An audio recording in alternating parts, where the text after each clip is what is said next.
Yo, hello everyone. How is everyone doing tonight? um, we need to fix the chat, don't we?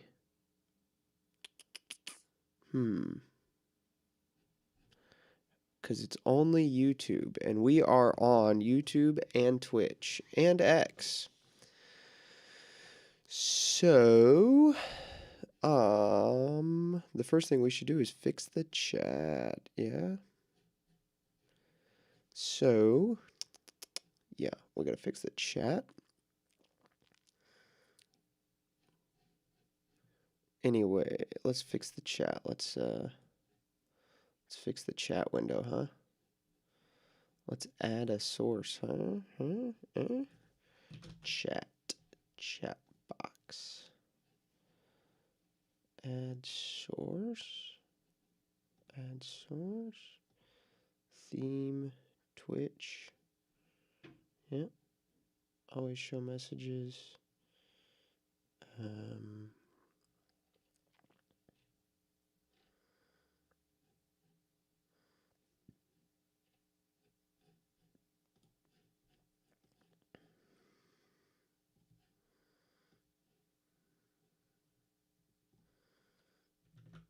Uh-oh.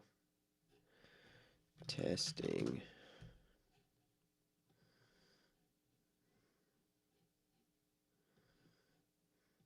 Yeah, it's coming up now. Make sure it comes up for both chats, though. What am I testing? The chat right there. That's what we're testing. But we gotta turn the font size up. And the size of it too is, we want the width to be exactly 640 actually. And then we want the height to be 1080. Cool. Close. Font me up. Gotta turn that up more, don't I? It's hard to read. Let's go up to like 46, maybe. I have to, all the chats go away every time I change it, and there's not a way to not do that, so.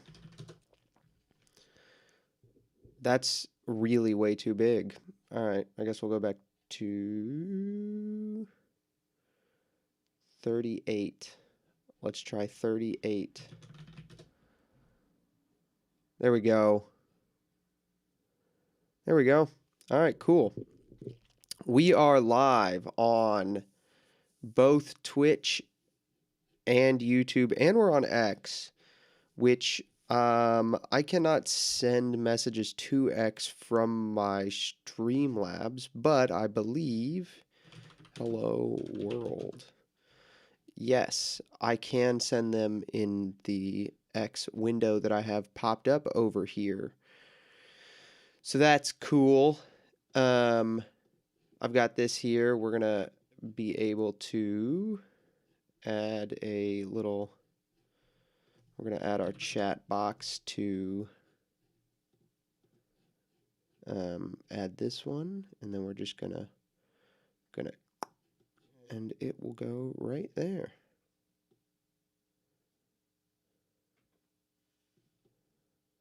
We got the chat box right there. So,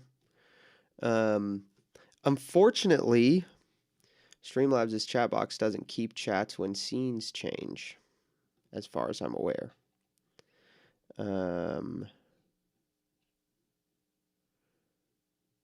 Shut down when not visible. Oh, there we go. We're going to close that, so it should not shut down when not visible.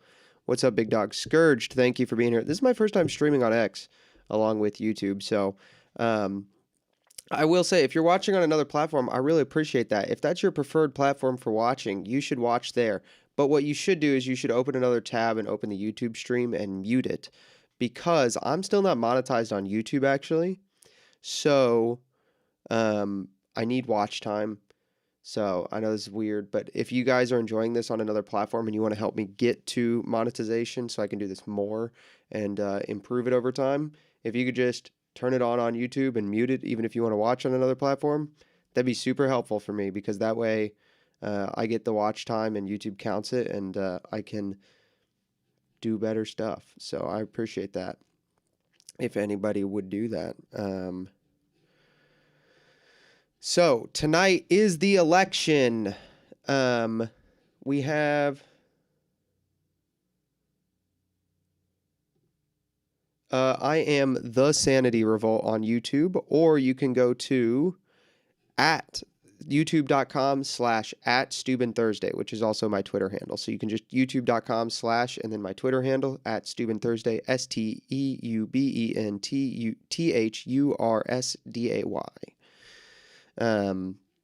Yeah, if you're watching on X, retweet the stream, repost, not retweet, whatever, I don't care. And if you are watching on Twitch, I don't know what you're supposed to do there, but do that. So, it is election night, gentlemen. It's election night. So we've got a couple we got some stuff going on the election night. So, get excited about that.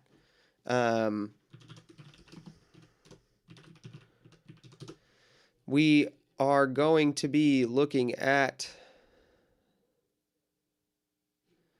Let me find the... I guess we'll use this one. So we're looking at 2 governor's races, Virginia and New Jersey. And then we're looking at New York City mayoral. We're looking at New York City mayoral, which is, of course, Mamdani, Cuomo, and Curtis Siwa. And then California Prop 50 is a big deal. So this is California's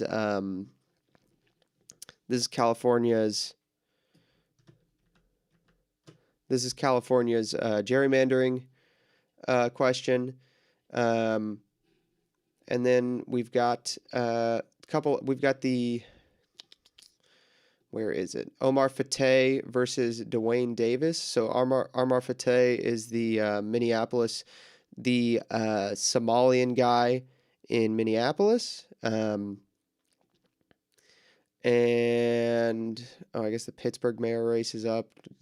Don't think that's going to be super important.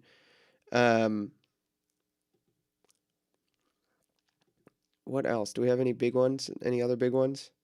Got a lot of Star Wars names in here.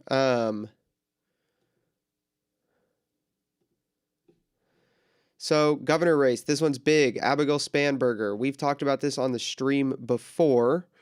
We've talked about this one on the stream before. This is the... this one is the one where Abigail Spanberger's the lady who is in Virginia. She refused to condemn the Virginia AG candidate, Jay Jones, when he wished death upon his political opponent. So this one's big. When Abigail Spanberger wins, because we're not going to do this if we're not... as much as I would really like the Republican to win here and Abigail Spanberger to lose... We're just going to be real about this. When Abigail Spanberger wins, it will be proof that you do not have to condemn murderous intent in your party to win an election as a Democrat. And this Virginia, keep in mind, Northern Virginia. Speaking of, here we go. So Northern Virginia, I paused it on purpose, but Northern Virginia here, this is D.C. So keep in mind, Northern Virginia, these outlying counties, these are very, very highly populated. This is going to be a large percentage of Virginia's population. So if we pull up a Virginia population pop density map. Yeah, so right here, open link in open image in new tab. So this is Arlington, Alexandria. These are going to be your major population centers. And so you have to watch out for these. This is going to be your DC area. And so these people right here are going to be the people voting for Abigail Spanberger and Jay Jones. If Jay Jones wins, it's proof that you can literally say, I want my opponent's infants to be shot in her arms, and you can win an election as a Democrat, and that DC Democrats specifically do not care about that. So let's just be real about this. This right here, Loudoun County, some of you will also recognize this. Loudoun County is the county where the young man who identified as a woman sexually assaulted a female student. He was a student. He sexually assaulted a female student in the girls' bathroom, and then the school covered it up. So this whole area right here, no joke, like maybe 50% of the problem in America lives in this small area. Like, we might be okay if we got rid of like the Democrats in these areas. Not got rid of violence, but like if they would just not be horrible human beings right here, these people, we might be okay as a country. So that's what's going on there. At Spanberger.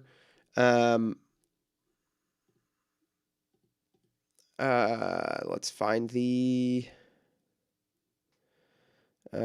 Pennsylvania Supreme Court. No, Jay Jones. Oh, new follower, Scourge, 1776. Thank you so much, Scourge. Jay Jones. It went away. Jay Jones and Jason Miaris. Here we are. This is the one where Jay Jones said what he said about his opponent's children. And so you can see the map right there. That's bad.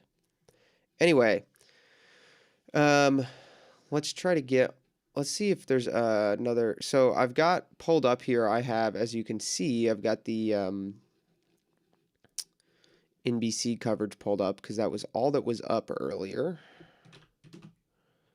Fox News. Let's see if Fox is live. This is just a plane crash that happened in Kentucky. No offense, but I don't care. So, does not look like Fox is going to be live streaming on YouTube. I have YouTube TV, but it will not let you stream it if you try to stream it. It's Decision Desk called the governor race for Spanberger already? Really? Gross. Let's see it. Maybe CNN called it. Key race. The local issues might resonate and deliver the kind of result that Republicans were able to get last year. But again, this 25 points here, again, this is the bulk of the vote that's going to, we'll have some more, but this is the bulk of it. That is a number Democrats are very comfortable getting out of Loudoun County. All right, Steve Kornacki, we're going to check. Yeah, so Democrats are literally getting, I called it. I know politics. That's why I don't need this guy. You just signals. I can see you. Throw up the smoke signal, whatever you want to do. I need the map, but I don't need this guy. Political pros tonight here on set. We have Hogan Gidley, former Trump White House Deputy Press Secretary. Ashley Etienne, she's former. This guy looks like Pee Wee Herman a little bit.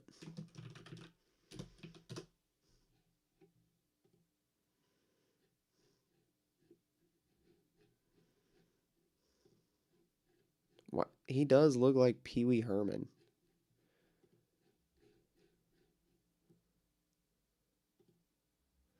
Why is Pee Wee Herman on MSNBC News, on NBC News on election night? Communications director for state made up of a lot of federal workers. As I was pointing out with Steve there, you got the DOJ cuts, you have the federal shutdown as well. I forgot to mention that, but that's a big thing. So the federal workers are, none of them can have, they're all out of jobs. The government shut down. So, the government shut down. So that's going to be even, Loudoun Alexandria and the other one, Arlington, already go Democrat, like 100% nearly. But even more now, like you know, they're out of a job. What is this earring she's wearing? This is a terrible earring. It's so weird looking. You have a snake coming out of your ear. Tariffs to electricity costs. My food's almost here. I'm gonna have to get it in a second. Hogan and I were just arguing about this back and forth. Republicans usually beat Democrats on the issue of the economy. Now NBC's poll is showing that they're down 20 points. This is a problem for the president.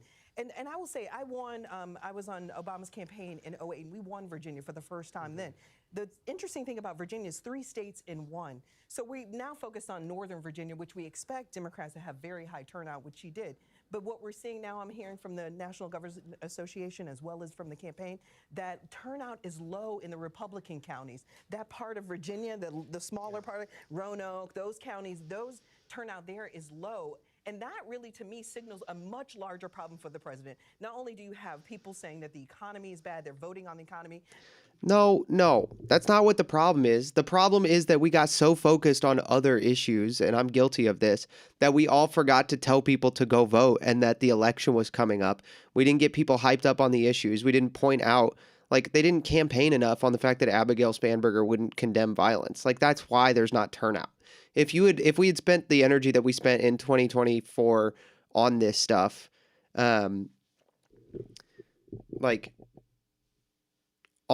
if we'd spent that same energy, like same amount of energy, we would have won. We're going to lose because we didn't focus on it. And I'm guilty of this too. And Patrick Casey made a good video earlier, but we were too busy in the GOP trying to strangle each other over like whether or not you should have to love Israel. But like, that's why we're losing. It's not because like some other bullshit, you know? I gotta go. I'm gonna get my food.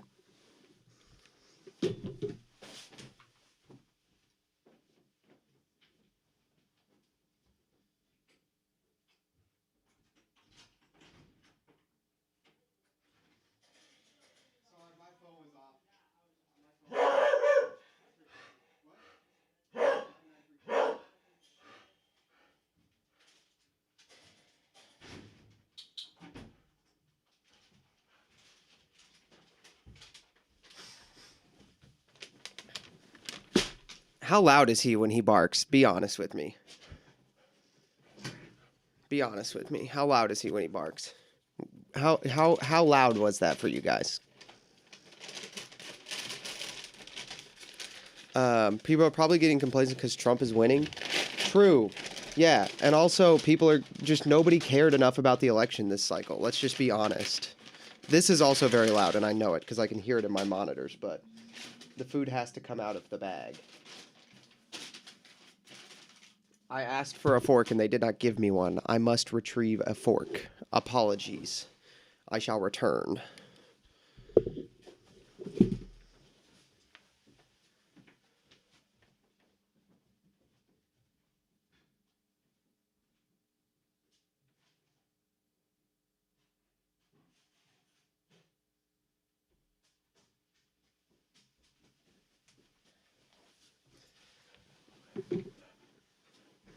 He's the same volume as me when he barks. That's really funny, actually. Because what that means is my compressor's good. That's really funny. That means my compressor's bringing it all the way up, which is good. Because it's like... That's what you want it to do. But it is funny that it is working that well, that it's making his barking sound that loud. You think I should get him a little bed and then put a shock collar on him so whenever he moves, he gets shocked. He has to stay in the scene. What do you guys think of that? I did not get lettuce on this, but there's lettuce on it. Sad.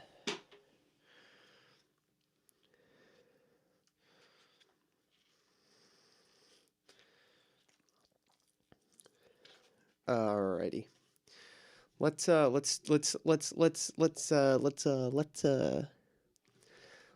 at what are they saying now? Joe Biden won that nomination.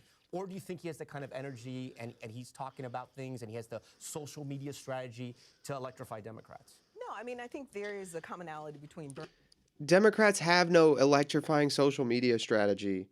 Like, the Democrats' electrifying social media strategy is like 8 out of 10 women, like women who are 8 out of 10s, like posting on Twitter, I'm voting for Zohran Mamdani. Like, there's nothing they have that's funny or interesting. Like, they're continually complaining about it. Like nonstop they like complain about it. It's so funny. Like, no, he doesn't. No, none of you do. Shut up about it. Is it a Pines tradition to have bike accidents for Olo? Glad you're looking better. I appreciate it. I mean, you can still see the scars and stuff on my face, which is like whatever. If you're gonna get in an accident like that, you might as well get some good scarring. But yeah. It was a vibration collar, bro. And I think that's what he's tapped into. And in fact, it's almost a playbook from Donald Trump.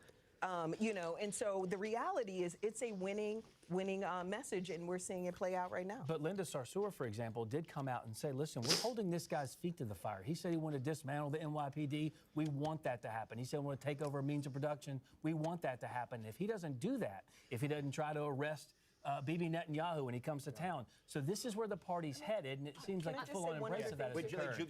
Let me just say this. You guys hang out with Nick Fuentes, so I really don't want to hear any lectures from Republicans. We don't hang out with Nick Fuentes, and we have always condemned it. The president had dinner. You guys endorsed the president had dinner with Nick Fuentes, so don't tell me you don't hang out with him. Let me just say this. That's a lie. Nick was invited to a event at Mar-a-Lago where there was dinner. He was not actually invited. Kanye was invited. He was when he was with Kanye. The president didn't know who Nick was. So that's not even true. Not that I care. If the president did have dinner with Nick, like, like who gives a crap? Bro, what are you doing back there?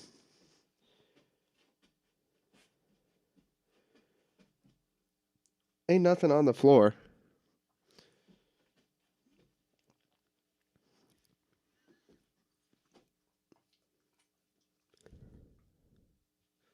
What's up? You want to say something? You want to talk to the stream? You want to talk to the stream?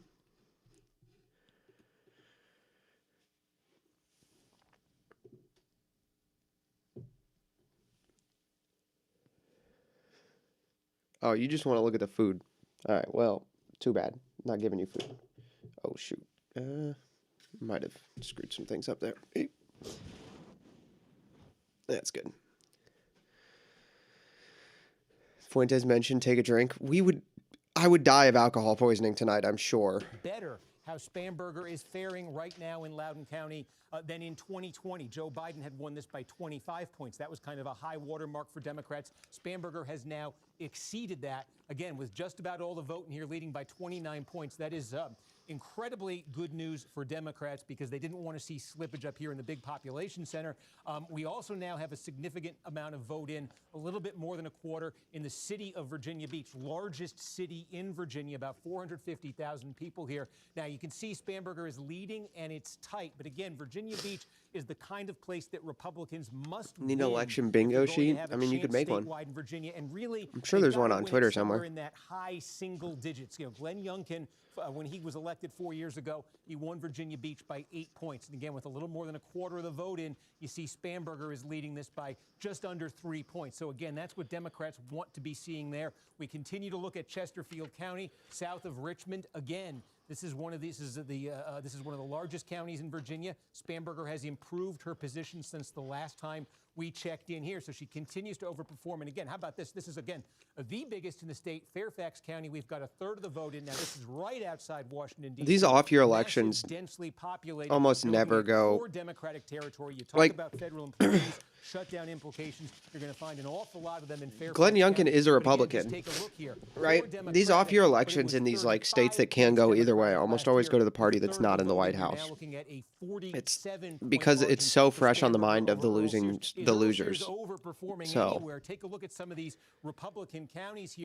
This is a small county. It is a Republican county, and I'm showing it to you because it's one of the counties where we do have all of the vote in. And again, just take a look here. Earl Sears winning this by about 9 points. Donald Trump won this same county by 14 points last year. because people Earl aren't coming Sears out to needed vote. to match the Trump number and really exceed it. Because remember, Trump lost statewide. Here she is in a Republican county where we have all of the vote in, falling short. We've seen a few other counties where this has happened. So Spanberger is exceeding Democratic levels from 2020 and 2024 in the biggest suburban counties in the state. She is leading in Virginia Beach. And so far, the Republican counties that have reported, you have Earl Sears not quite even reaching the Trump level from last year. So if you're a Democrat, you went into this tonight looking at polls that had Spanberger not just ahead, but ahead by comfortable margins. And everything we've seen in the returns now, with 25% of the vote in statewide, is consistent with that. All right, Steve, thank you. For more special election night coverage ahead, former New York City mayoral candidate Brad Lander joins me next. We'll talk about his decision to team up with Mamdani. That's next. Stay with us.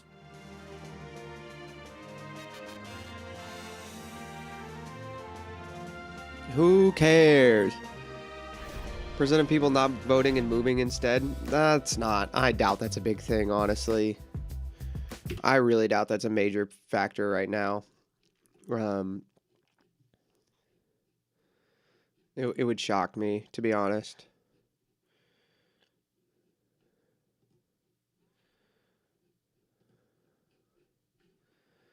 It would shock me if that was the case.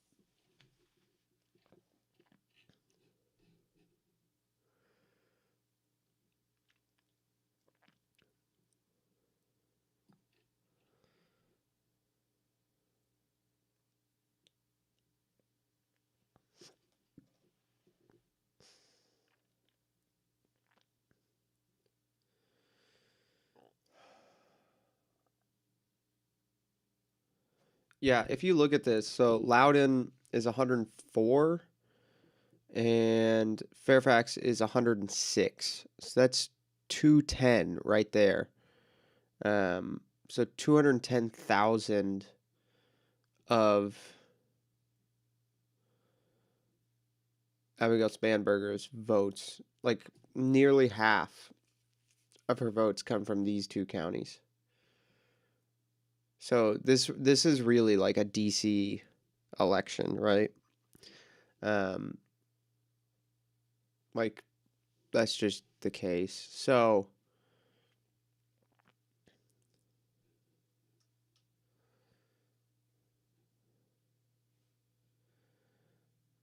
Richmond, like, yeah, she's not even getting as much from like Richmond and Chesterfield.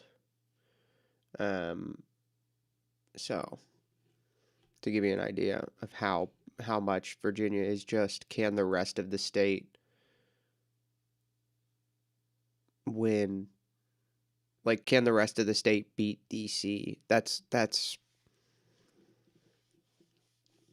all the people fired from DC moved there. Well, they already lived there. This is DC right here. Like right here, up on, like right over these two, like right past these 3 or 4 counties right here, that's DC. Like,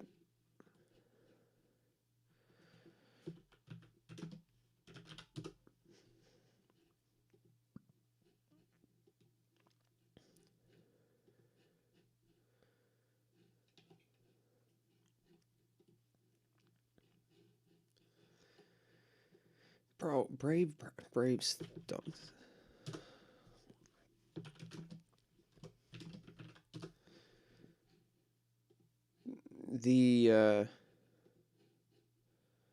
Like that's DC right there. That's Star. So all the people who work in DC live there.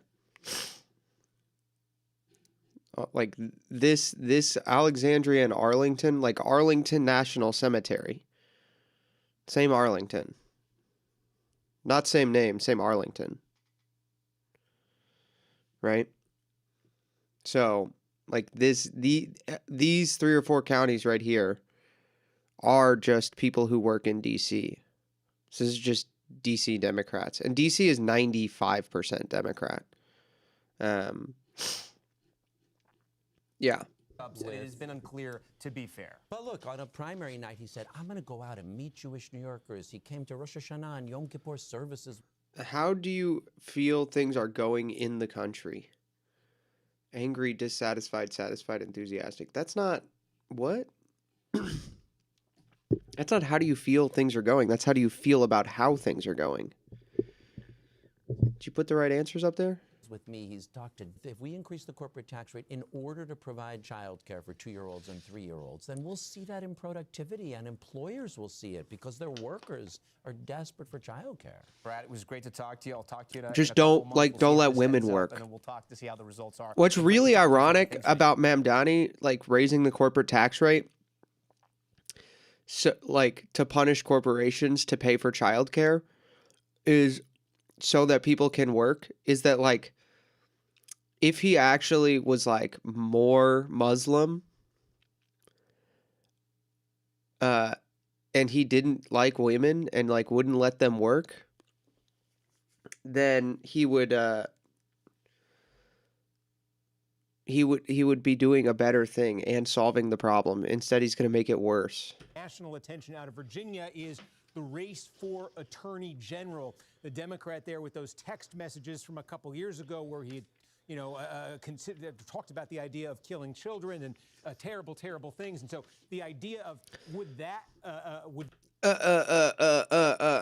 talked about killing children, talked about specifically that he wanted his opponent's children to die. Were willing to vote for Spanberger, but not for the Democratic candidate for Attorney General Jay Jones. Well, there certainly are some of them. That race now, Jones with a very narrow statewide lead over the incumbent, Jason Miyares, about a point right now. What's interesting is we're tracking around the state. Where is Jones running the closest? Okay, this is what we want to know. Separation, and a pattern's emerging, and it really has to do with the counties that we've been talking about. You're seeing the biggest gap between them. I can actually, instead of circling it, I can show it to you. You're seeing it in a place like Loudoun County, a 19-point margin here in the race for Attorney General. When you look at the governor's race, a 29-point margin. So there is a 10-point gap right there. You're seeing something similar That's in huge. Chesterfield County here. It's a 15-point lead for Spanberger there in the governor's race. You take a look in the attorney general's race, it's only a 3-point. Now, what do those places have in common? And we're seeing this some others. These are places that have large populations of suburbanites, white-collar professionals. These are folks who are culturally liberal, have gravitated. Steve, I'm going to interrupt you here. NBC News can now project the winner of the Virginia governor's race is Abigail Spanberger. NBC News now projecting her Boo. Virginia governor's race. L's in the just talking chat. about this throughout the night right now. All the L's in the all chat. voting, Everybody more type Democrats L. Coming out for, especially around those suburbs in D.C. You wonder how the DOGE cuts, how the government shutdown, how that all affected the people that live around D.C. and how it affected their vote. And again, President Trump, he wasn't in this race. He didn't endorse Earl Sears. He didn't even mention her name. It was a very tough race for Republicans there. Too early to call in the Attorney General's race so far. And Steve, before you go, because I want to talk to two great political minds in about 30 seconds, explain to our viewers why we're just talking Virginia and we haven't talked about New Jersey or New York City or California yet. Yeah, Tom, it's certainly not for lack of desire on my part, but in 6 minutes, the polls are going to close in New Jersey, and this thing is going to start to light up like a Christmas tree at 11 p.m. Eastern. That's going to happen out in California. 9 p.m. That's going to happen in New York City. So, yeah, we got a storyline to follow here, the AG's race, but in a few minutes, that governor's race in New Jersey, which we expect to be the closer one and where Republicans think they have a chance, is going to take center stage. Steve Kornacki, thank you. We've got about 3 minutes left. We got two of my favorites here. Moderator of Meet the Press, Kristen Welker, and NBC News senior Washington correspondent Hallie Jackson. Real quick, guys. These are great political minds. I'm smarter than these two people. I am smarter than them. I am smarter than them. Couple couple of things. Abigail Spanberger's message on the economy, affordability, clearly resonated. The Trump alliance, which included an increase Do you have exit polls to prove that? in Latino voters, Latino voters? necessarily Latino? bold. We saw that in It wasn't Latinx? Latinx isn't working anymore? It's not focus grouping well anymore? counties like Loudoun County. Steve will break that down even more. And then the question that Democrats are going to ask themselves tomorrow, what can they take from this victory into the midterms? Okay, then Hallie, a complicated question for you. So here we go. Oh, you got three blue states. You got California, you got New Jersey, and you got Virginia. Sure. We can debate if two of those are purple, but they're blue states because of what happened. You don't speak enough with your hands and look down on your viewers. I look down on you guys a little. No, I'm just kidding. I'm just kidding.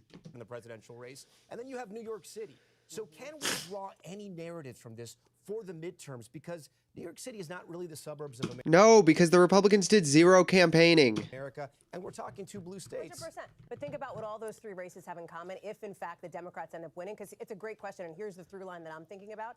It's the economy. All of those candidates, the Democratic candidates, are running on affordability messages in different ways, right? They look different when they're coming out of Mamdani's mouth versus Abigail Spanberger's mouth, but that is still a through line. Who here. is So that? I've been talking to Dark some Sage, thank smart you so strategists much. on both sides of the aisle who say that may be the biggest takeaway for Dark Sage, 2026. thank you for Can I the tell you follow. question that I still have on Virginia, though. What's the margin going to be? Because that's going to tell us a lot about, I think, where this goes. And I spoke with one Republican who said, listen, if this is a smash in Virginia, a smash Oh, in are you Jersey, from and New York Mamdani wins City? big, Damn. on the economy and on that kind of messaging, President Trump may have to think about I how mean, he's I know messaging the nothing about economy New York if it's City's not resonating politics, with to be some honest with you.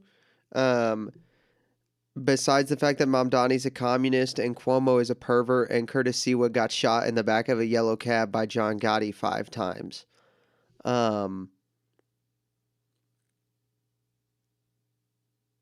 That's what I know about that's all I know about the mayor race. Mamdani's a communist and a Muslim. Cuomo is a pervert or Italian, one of the two, if there's a difference. That's a joke. Abate is going to see this and be like, hey. And Curtis Sewa, I got shot in the back of a yellow cab. That's all I know. Three big things. Number one, margins. What are they if, in fact, the Democrats do end up pulling it out? And obviously, in margins. Two, this messaging on the economy, affordability. And three, what you've been talking about with Steve, the Trump coalition. Do Latinos, do non-white voters in New Jersey, non-college educated voters in New Jersey, do they go for Chitterelli? Do they flip? Do they go for Mikey Sherrill here? And what about those low propensity voters? Folks who Chitterelli's vote a not. hell of a Interesting name, numbers we're dude. seeing in the exits there, Tom. Let's see how that plays out. And the big unknown, Prop 50 in California. It's going to be a huge vote that could change the entire direction of Congress. We're going to say, Kristen, we It got could. 20 seconds. Gavin Newsom says it's going to pass. He says it's going to be a big night for Democrats. We'll have to see. All right. I live in New Hampshire now, which is very strange because the parties up here are flipped. At the local level, Republicans are more Yankee liberal and the Democrats are more old. Stats-wise, it's the same, but locally in my district, I voted for the Democrats because he's more conservative Democrat. I should mention I'm Italian next time I go to... Should I mention... I mean, you might. It depends on the context. You may need to. You clearly never listened to Curtis and Cubby growing up. I don't know what that is or who that is, so I did not listen to them. Actually, you're correct. I didn't.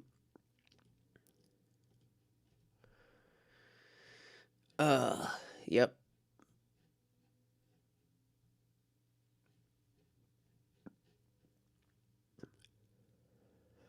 %60 of Democrats are willing to vote for somebody who said he wants the Republican children to die. I figured you meant Curtis Sewa, yeah. I didn't know who the other one was, though.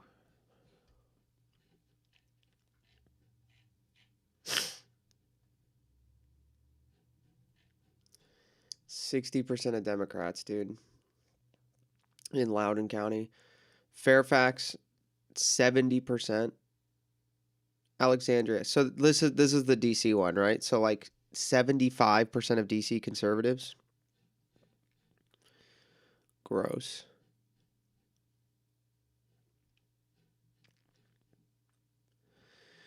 Anything good on Twitter happening? Anything happening good on Twitter?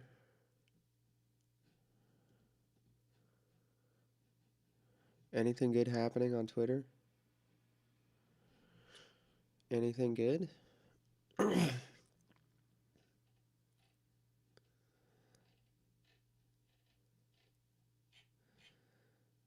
Dun, dun, dun. Somebody texted me something that this lady posted something again.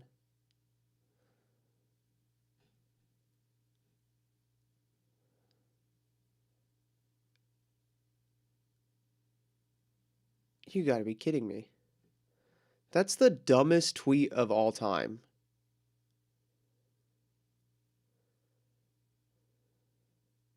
That is the dumbest tweet I've ever seen in my life. That might be the stupidest thing anybody's ever said on Twitter.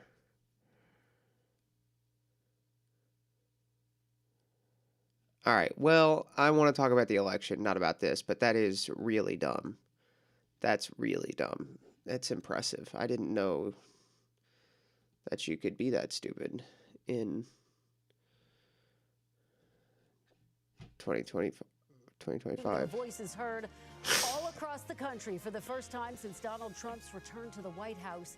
And so far, voters tonight are signaling their She has crazy frustration eyes. with the president based on NBC News exit polling. And just moments ago, the NBC News decision desk projected. All right, let's go look at some other exit polling, huh? Exit polling. Gosh, I keep forgetting. Hold on. I'm going to fix this. I'm going to fix this Brave thing. I've been meaning to do it for a while. Get started. I got to fix the default search engine. Bro,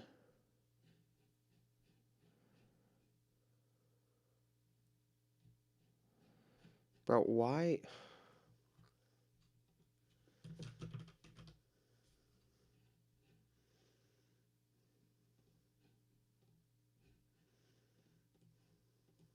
There we go.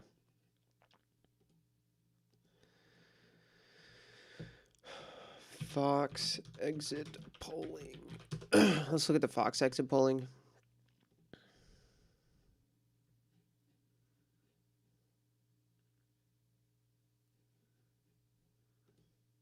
Polls, the Fox News voter polls. Good evening, because Sandra. thank you, Brett. Yeah, we asked thousands of voters as they were casting their ballots what they were thinking, how they were feeling, especially since President Trump was elected as president again. Let's dive right into New York City here and look at the mayor's race that is happening as we await the polls to officially close. We'll have the turnout at the vote later. But as far as what voters were thinking when they cast their ballots in New York, we asked them about the candidates and whether or not their policies are realistic. We know that candidate Mamdani has pitched a lot of free stuff, but look, when asked, are his policies realistic, 43%, the least amount of any candidate. I want to point something out to you guys. Mamdani, NYC mayoral,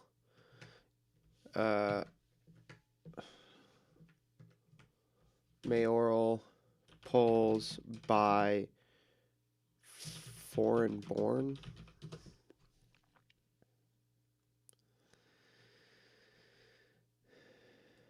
Yeah, here we go.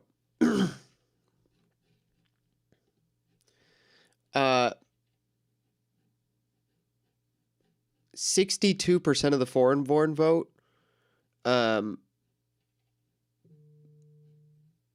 Cuomo has 40% of the native of American born vote. 62% of the foreign born vote. This election is an immigration problem. I know I keep coming back. I know I do always, and I will continue always coming back to immigration as the problem, because it is. Like, if you're mad about the Mamdani thing, it's an immigration problem. It just is. Like, it's an immigration problem. There's no way around it.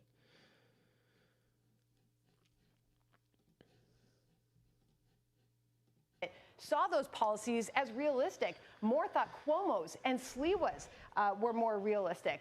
Then I also want to show you as far as what was the most important issue in New York City. We know affordability has been a huge center point of a lot of the candidates' races. Look at this, more than half, 56%, say it's about the cost of living And as much of an issue as crime is in New York City, it is a distant second, Brett, at 22%. Now, I want to jump into some of the other races right now at the governor's level, looking at New Jersey, going across the river here, looking at some of the distant second, Brett. Look at this, more than half, 50. I respect the heck out of the people who are so New Yorker that their main concern in the election is transportation. That's a New Yorker. The public like the subway is my main concern for mayor. That's a New Yorker. And you know what? I respect those people. Like, W for those guys, honestly. Give it up for the 1% of New Yorkers who are like, the main thing I'm voting about is the subway. That seems like, that guy seems like that person is a cool person. 6% say it's about the cost of living. And as much of an issue as crime is in New York City, it is a distant second, Brett, at 22%. Now, I want to jump into some of the other races right now at the governor's level, looking at New Jersey, going across the river here, looking at some of the candidate qualities in the New Jersey governor's race, some really telling things that we're starting to see in the data. What quality mattered most to your vote in New Jersey? Look at this. The biggest number goes to the candidate that would bring about the most. This is retarded, by the way. This is a symptom of like brain dead liberal democracy. Like, I want things to be different, which if things suck, that's fine. But what's more important is that like they share your values and that things will be different as a result. Like, if in your brain the most important thing is just that things will be different than they are now, you're dumb. I'm sorry. Like, this is part of the, like, democracy is gay, read some Aristotle, as the great John Doyle once said. Change. The smallest number were voters that were not as concerned about finding a strong leader in the governor's race in New Jersey. One other area that we're looking at as far as voters in New Jersey and the most important issues as they cast their ballot, it's about taxes, Brett. They're all concerned about those sky-high property taxes in that state. It's been an issue for a long time. That's fine. We saw Yeah, the candidates of course. campaigning on it. Obviously, that's a good reason to vote. We'll see how they voted when those numbers start to come in. That's a good reason. That's a good reason. Okay, Sandra, thank you. But just the things will be different with no indication of why is just dumb. I do respect the map nerd. Be critical tonight and a big test. I respect the of that map question. nerd. Absolutely. I have been eyeing this every time as we're talking to see. This is Passaic County right here, and I can't wait to see that one fill in. No results, but I could just show you. Donald Trump won this last year. You ask anyone in New Jersey if they ever thought they'd see a Republican presidential candidate carry Passaic again. This was an unthinkable result. Buddy, this is why I love this guy. What's up, Daniel? This is why I love the map nerd, because I feel like he and I could be friends across the aisle, the NBC map nerd, because he's like, you ask anybody in New Jersey if they thought that Donald Trump could win Passaic County, they would have said no. And it's like, dude, nobody's ever thought about Passaic County. Not a single person from New Jersey. None of them. You're just a nerd. And I am too. And I like find this stuff cool in the same way he does. And so I appreciate that he's just like, he owns it, you know? Yeah, I don't know if I could talk to him over drinks at the bar, because I would say too many, there would be too many politically incorrect things coming out of my mouth. He would get offended and walk off. But I do feel like he's a fun guy. I think there's a Kornacki cam stream. I think you can just watch Steve Kornacki. Look at this. You can just watch Steve Kornacki. There's just a Kornacki cam. This is NBC News. This is the real official NBC News YouTube channel. You can just watch Steve Kornacki.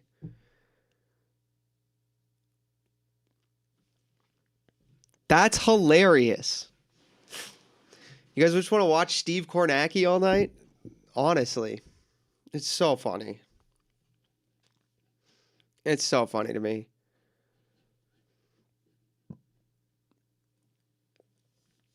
Is this mirrored on the bottom? Why is that mirrored on the bottom? That's dumb. Oh, he got an itch. Steve Kornacki got an itch.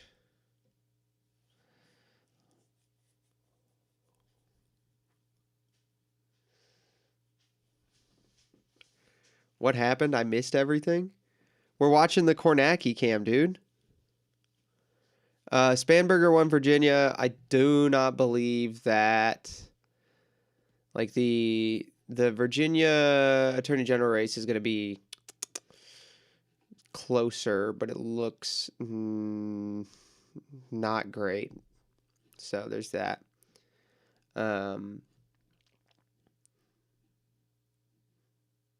Dude, these notes. This guy is such a nerd. Once again, I respect it. I'm a nerd, but this is so funny to me.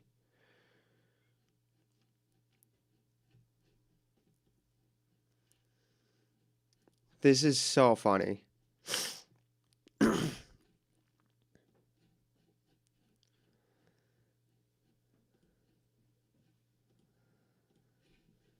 I better post this in the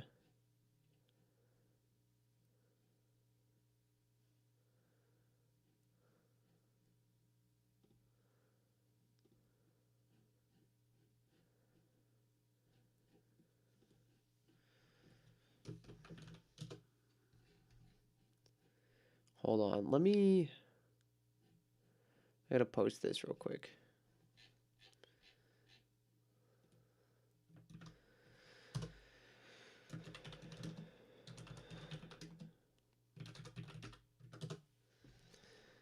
Should I bot my streams? No, I'm just kidding. The Steve Kornacki cam, dude.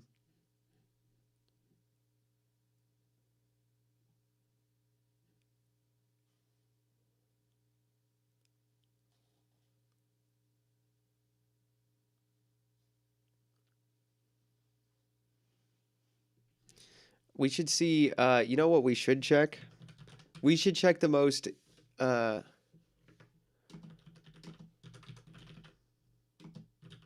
important results.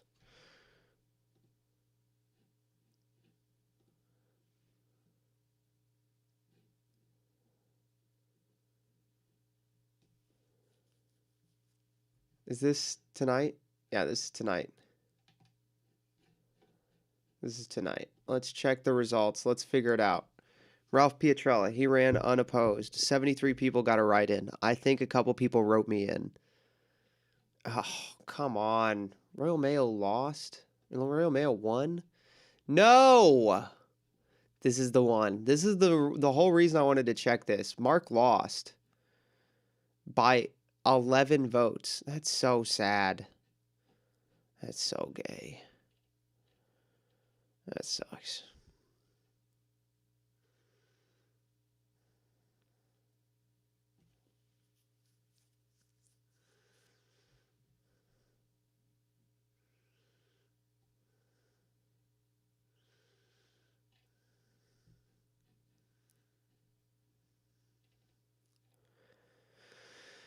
Ugh, that sucks.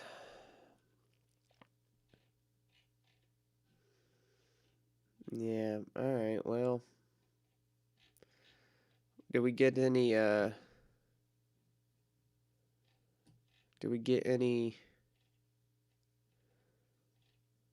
let's go down here. Let's look at the,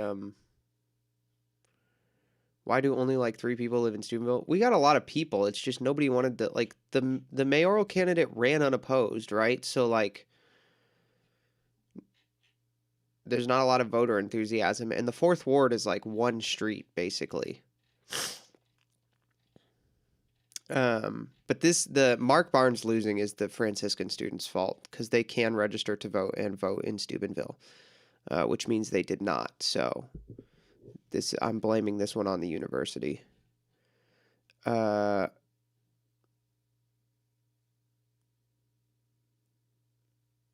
What? I didn't see this. I do not remember this on the ballot.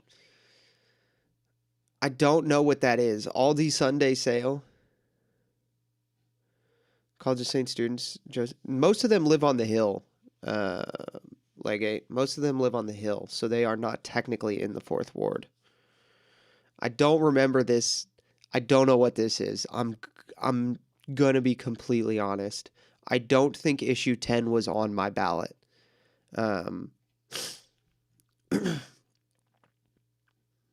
Yeah, Legate. Most of them live on the Hill, like LaBelle and Lawson.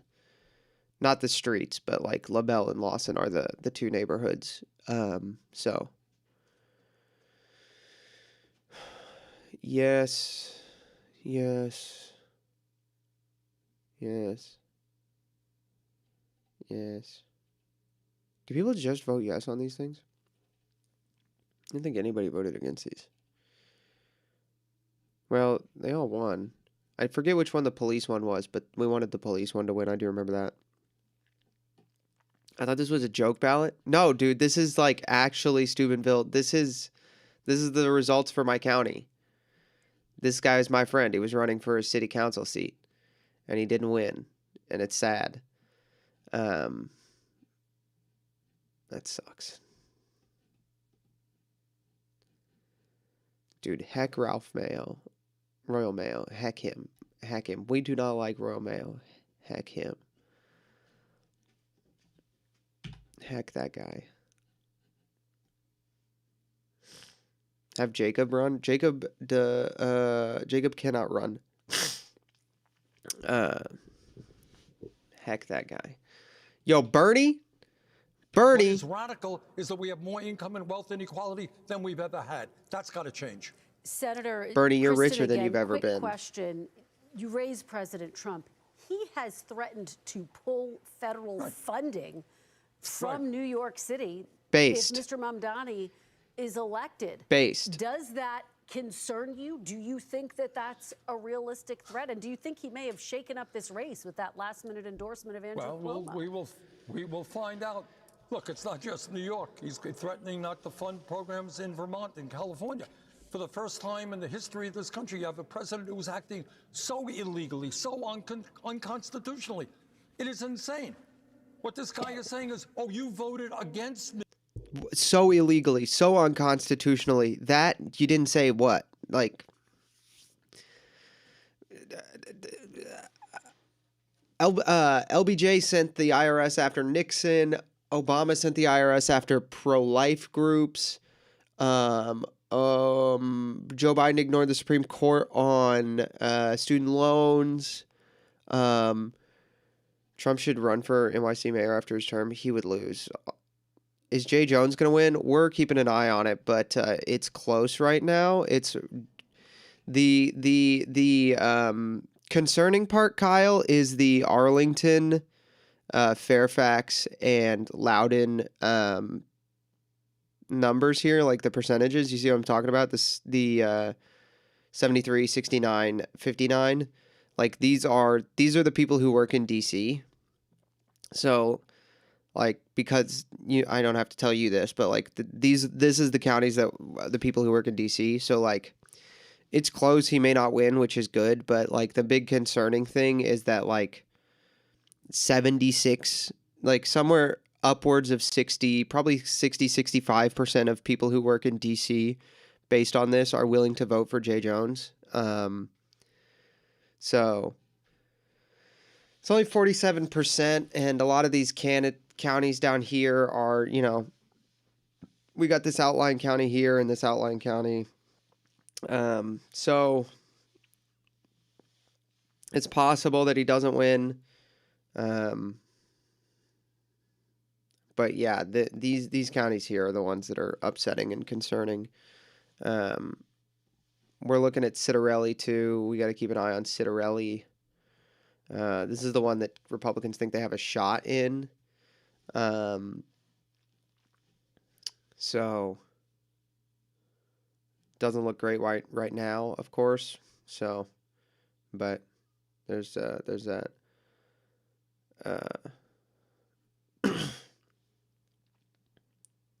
Yeah, we'll see. We've got a lot of counties not reporting. 22% of the vote. Are they Just go back to the map nerd. From this election is which brand works better. But one of the things they are watching very closely here, and they have reason to Wow, feel she good about it is right annoying now, is looking turnout and sounding. and enthusiasm. And second to that is what is driving people to the polls. And there's a number that you should She focus annoys on me. from the exit polls that 38% of people said they came to the polls because they were opposing Trump. Now that's important because Mikey Sherrill has tied this campaign and her criticism of her Republican opponent, Jack Ciattarelli, to Donald Trump, accusing. You know how much of a brainlet you have to be to vote in a local election because you don't like a guy that has nothing to do with it? Gosh, democracy is so stupid. Why do we do this? Did you see the President Obama Library in Chicago? It looks ugly and it was expensive build. I did see that.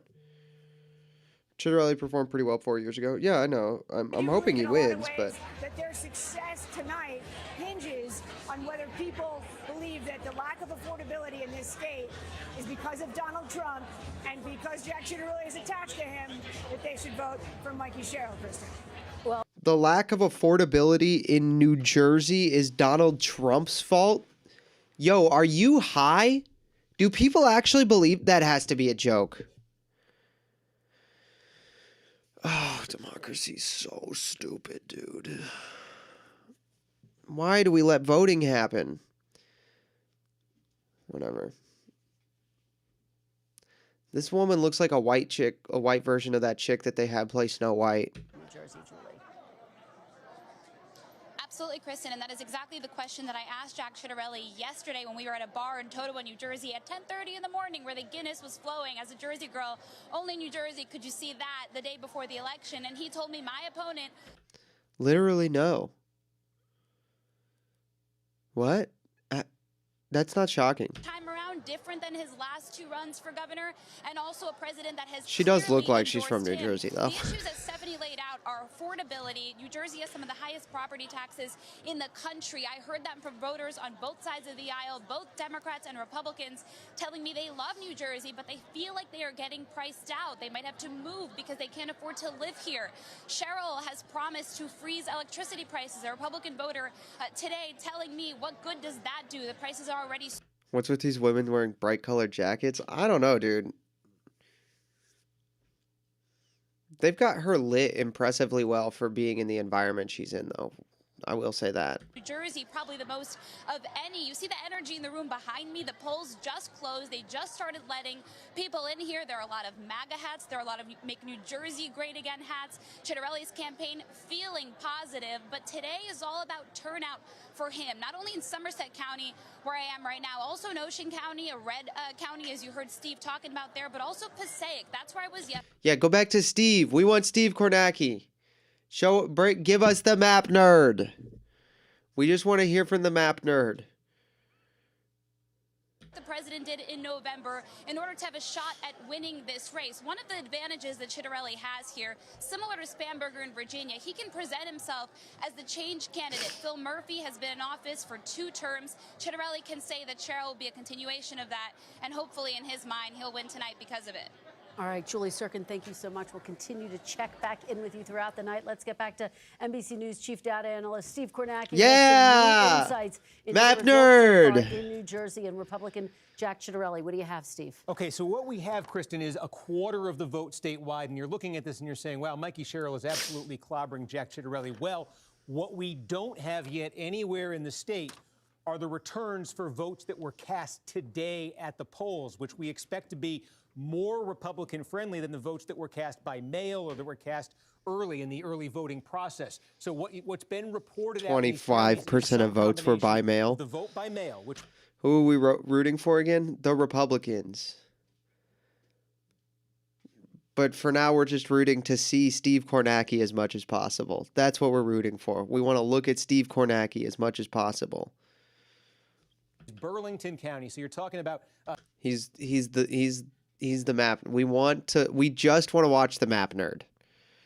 Everything else we don't care about. Okay, so about half the vote is in, and Sherrill's winning this by 31 points. That is mail vote. That is early in-person vote. What's now going to happen is the rest of the vote's going to fill in. It's going to be the vote that was cast today, Election Day. What does Ciattarelli need to do here? He probably doesn't need to win Burlington County, but I can show you This was 17 points last year, and it was 7 points when Jack Ciattarelli nearly won the governorship 4 years ago. So the same-day vote, Ciattarelli, you can see, is going to have to win it by a very big margin, and he's got to get it down at Thought least we were to rooting this for level where it was 4 accelerationism? years ago. Nah. So we're going to be keeping an eye. What does that same-day vote look No. like when it comes in Burlington County? The results Is in too many Ciattarelli winning innocent it by a people wide dying. margin? You're going to see that up here in Bergen County. We have all the early vote. We have the vote by mail-in Bergen County. That's a massive lead for...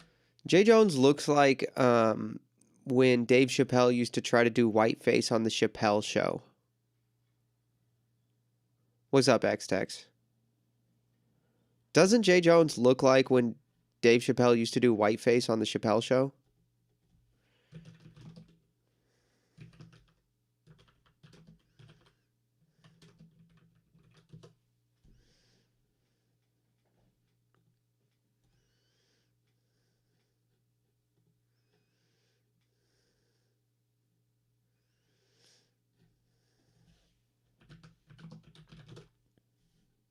Dude, it's the exact same.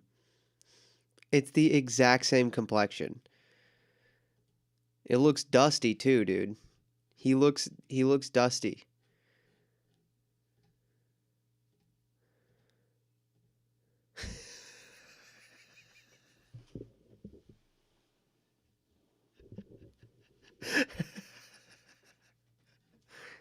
It's awesome.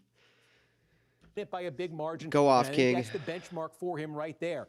We're seeing it, look, this is a small county right here, but this should be by the end of the night for Ciattarelli. If he's going to have a chance, this should be a double-digit Republican county. Again, this is the vote by mail. This is the early vote. This is as good as it gets for Cheryl. The story of the rest of the night in Hunterdon and all of these other counties where you're seeing vote so far is going to be Ciattarelli-friendly vote. How friendly is that vote? Is it enough to hit some of the benchmarks that I'm laying out for him?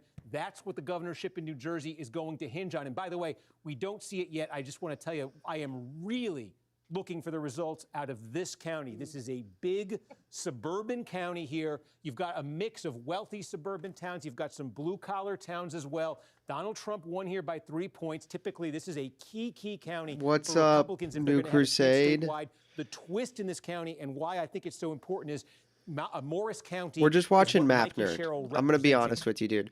We're just trying to watch as much Map Nerd as possible. Congress. She was the first Democrat to flip the district here in a long time when she won it in 2018. Is she getting an overperformance in her incredibly crucial home county tonight? Because this is one where Ciattarelli cannot afford to underperform. And Steve, just very quickly, just to remind people, this is the third time Jack Ciattarelli has run for governor. Last time he got within inches, 3 points. But he's got to outperform what he did last. I mean, last time he had a fairly strong showing, but it's got to be even stronger than that. Yeah, and what's interesting, Kristen, is, I'll put them both up here side by side so you can see. Donald Trump lost this state by about 6 points last year, and that was for Trump, that was a big improvement from 2020. And as you mentioned, Ciattarelli only lost it by 3 points. The one thing to keep in mind is they did I can't tell if New with Crusade is mad completely at me or different not because he called me coalitions. thirst slime. Okay, so I was just talking If he's about, just having fun, then Morris that's awesome. County, I'm glad he's having fun, Somerset but County, I am Morris confused. County, places like this, Ciattarelli was getting big improvements over Trump. And then Trump the bottom fell out for Trump last year. Trump made his gains in the urban, non-white parts of New Jersey. Between those two coalitions, the suburbs where Ciattarelli did well and the cities where Trump did well, there's a winning coalition for Republicans if you can combine them. That is elusive. That's been elusive for Republicans in modern times. If Ciattarelli could pull that off tonight, he would win. All right, we will check back in with you in just a few minutes, Steve. But now we do want to turn to our next guest. Joining me now is New York Representative and House Minority Leader Hakeem Jeffries. Leader Jeffries, thank you so much for Why are joining you us on this hunched over election like night. that, dude? Why are you so It's hunched great to have you. over? I'm here with my colleague, Hallie Jackson. We've got a couple of questions for you. We have to... Brother, I'm streaming to like 40 people across the internet maybe right now, and I have better posture than you. Why are you wearing an open-necked dress shirt? Like, what are we doing? Why are you so hunched over? It's annoying. Probably annoyed because you've been simping for Lila. See, I think the opposite's been happening, you know? And I think you should not publish our text messages about that. that definitely don't look terrible. They're definitely not mean. I'm definitely not mean in text messages on the issue. Start. Why does he look like that? Why is he so hunched over? He does look like he's about to lunge at the camera, like, nah. Why does Hakeem Jeffries look like he's about to go, nah, nah?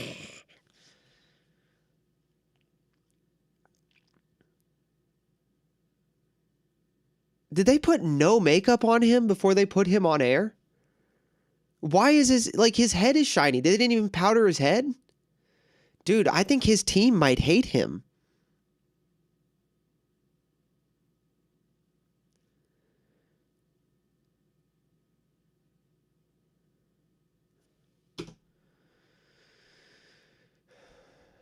Go back to Map Nerd. I just want Map Nerd. It's so dumb.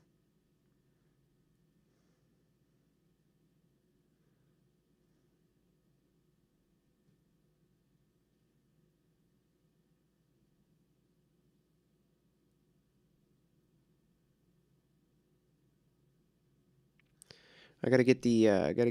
You think they could do the Senate as well? You just called it a rout tonight. It sounds like you think they'll flip the House. You think they could do the same for the Senate? I think the Senate is going to be a big surprise a year from now, particularly if the trend lines continue to move in our direction. Keep in mind, listen, we've won every statewide race that has been held this year, starting with the Wisconsin State Supreme Court race in April.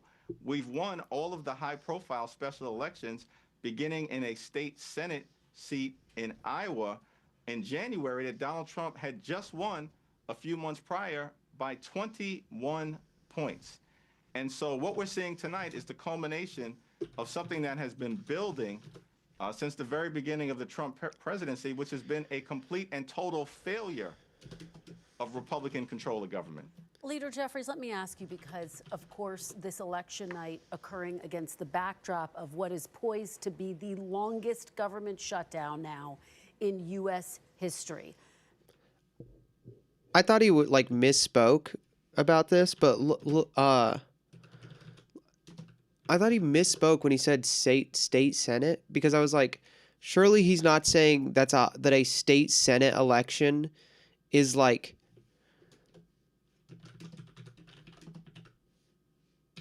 is a high profile election, but he's not. It's like it's literally a state Senate election.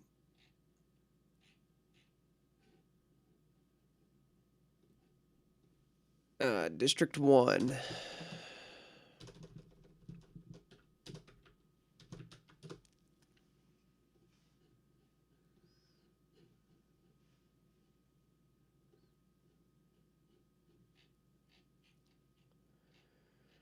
Bro, it's like, look at this. This district is the thing he's calling the start of high profile winning. What an idiot. That right there. No offense if you live in Iowa at State Senate 1, but like, that's not high profile and nobody cares.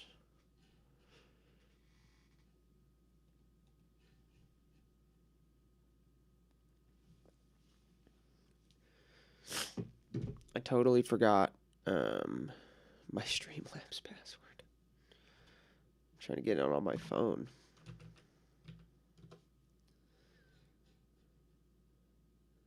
This Shrek remake looks terrible. It is a terrible Shrek remake. Oh, here we go. Is she going to talk? Moment for her, a big moment for Democrats. I spoke with one strategist who said, get me to this point, right? First, obviously, female governor of Virginia here. She has taken the stage. And potentially, you know, maybe, depending on how things go in New Jersey, helping to provide for Democrats a roadmap in some ways on how to run, on the messaging, on lashing her opponent to Donald Trump, specifically on the issue of affordability and of cost of living and the economy, as we've been talking about so much tonight. Listen, big transition from a governor who remains popular in that state, and Governor Glenn Youngkin. Absolutely, and you heard Leader Jeffries there lean into your question that the implications for tonight will be significant heading into the midterm elections. This is a playbook, this is a roadmap, and we should say this is also an historic moment. She becomes the first female governor of Virginia. There was going to be a woman governor regardless tonight. That's right. But that governor-elect is now Abigail Spanberger, and you see her there working the crowds as she approaches the podium. Let's listen in to what she has to say. Governor-elect Abigail Spanberger.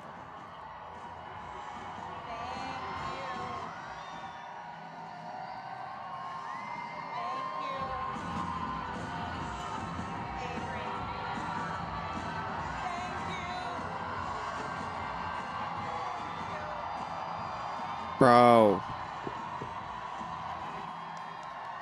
What are you on, Danny? What are you on tonight? You're on. What did you take? What did you take?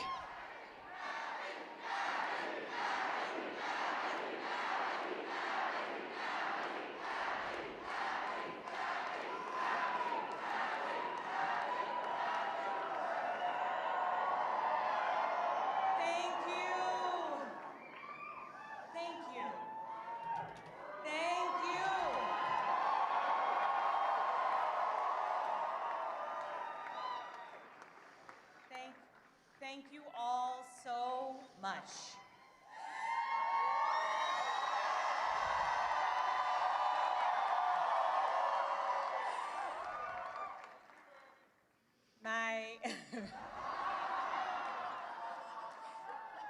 My fellow Virginians,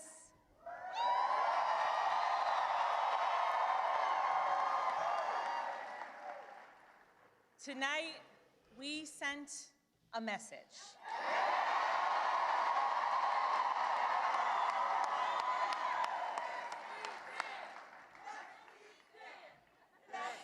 We sent a message to every corner of the Commonwealth, a message to our neighbors and our fellow Americans across the country. We sent a message to the whole world that in 2025, Virginia chose pragmatism over partisanship. What? We chose our Commonwealth over chaos.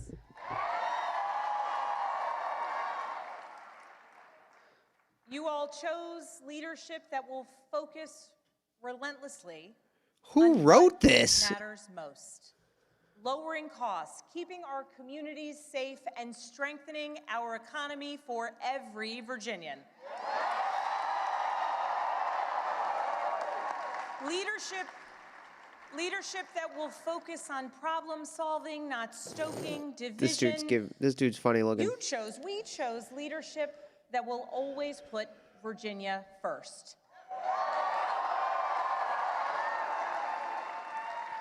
And Virginia, I cannot wait to get to work for you. Tonight we turned a page. What is that hand gesture? Tonight we turned. Right? Tonight we turned a page. We turned that Dude, page she has by the vibes of a horse girl. to our neighbors, focusing on practical results, laying out a clear agenda, and leading with decency and determination.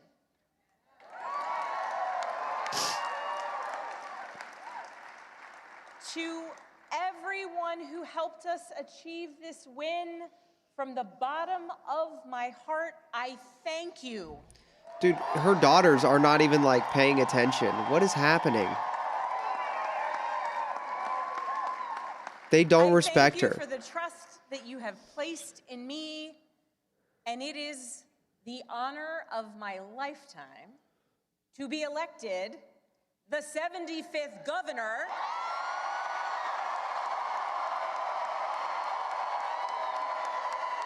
Doesn't she have horse? You got to say that to the microphone. You have to say the hitter line into the microphone. How politically inept is this woman? What an idiot. What an idiot. Fucking retard.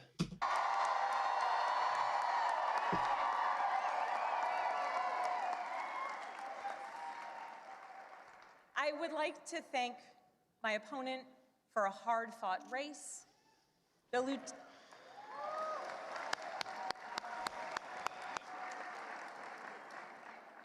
The Lieutenant Governor's story, her military service, and her years of service here in Virginia deserve our respect and our gratitude, and I ask that you join me in wishing her and her family well. That's what it is. It's an annoying guidance counselor who thinks she's cool but is actually the worst teacher in the school. I also know that those who were supporting my opponent are disappointed today. And to those Virginians... The way she talks with her hands is so unnatural. Like, she's got her fingers, like, hyper extended when she talks with her hands. Like, I also know that those who supported my opponent are disappointed.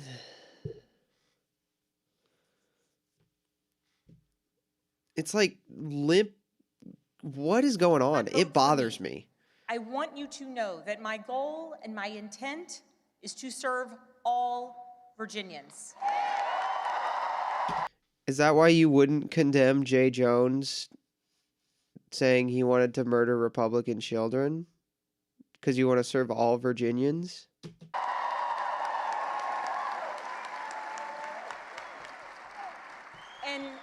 And that means that I will listen to you, I will work for you and with you. That is the approach that I've taken throughout my entire career. I have worked with anyone and everyone, regardless of political party, to deliver results for the people that I serve.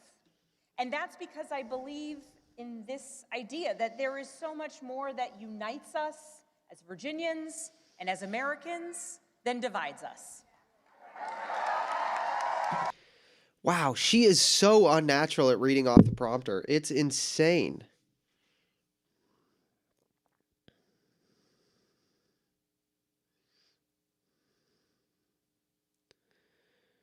Just absolutely insane how unnatural she is. All right, here we go. Here we go. Okay.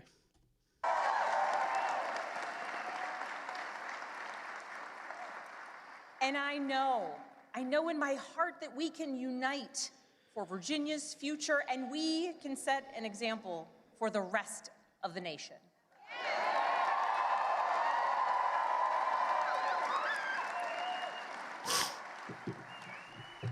Our founders understood this from the very beginning.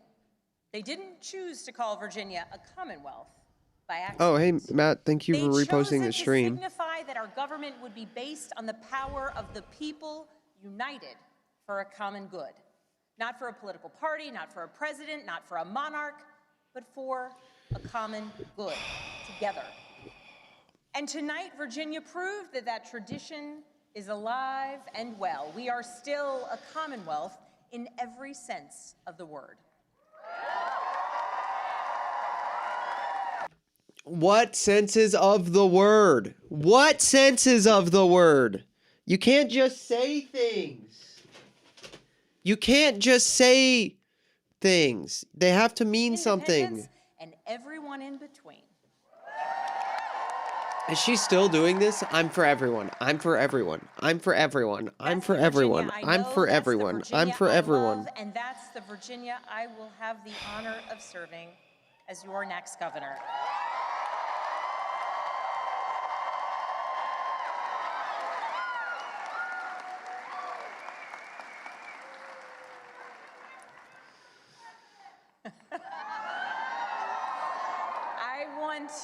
I want to thank so many people for the support.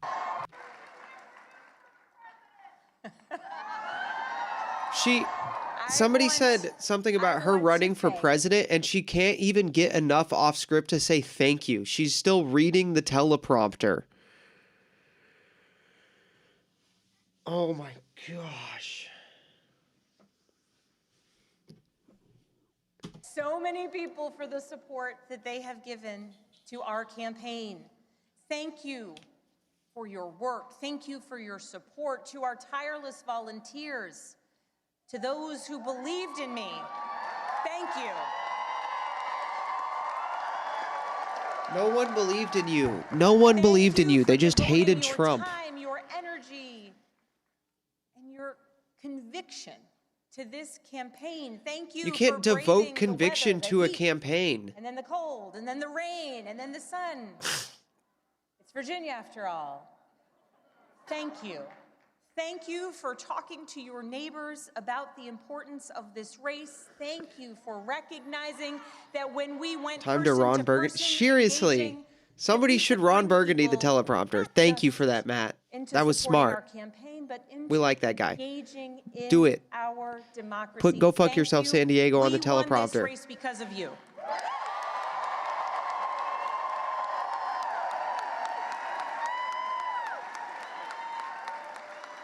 To our campaign team, you're the best in the country.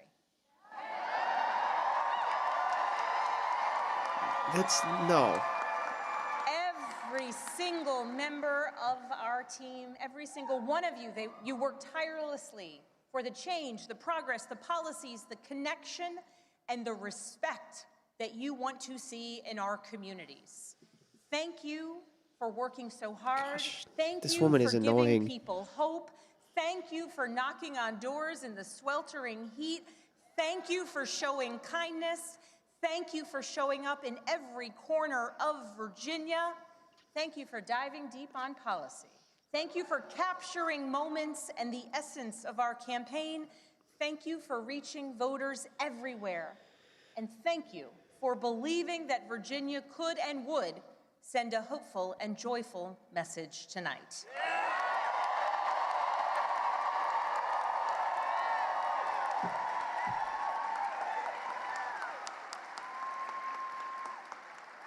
Thank you for giving everything to this campaign and then some. And thank you to my family. No. Pass. Pass. To my husband, Adam. Pass. Adam, you're a bad person. No one likes you.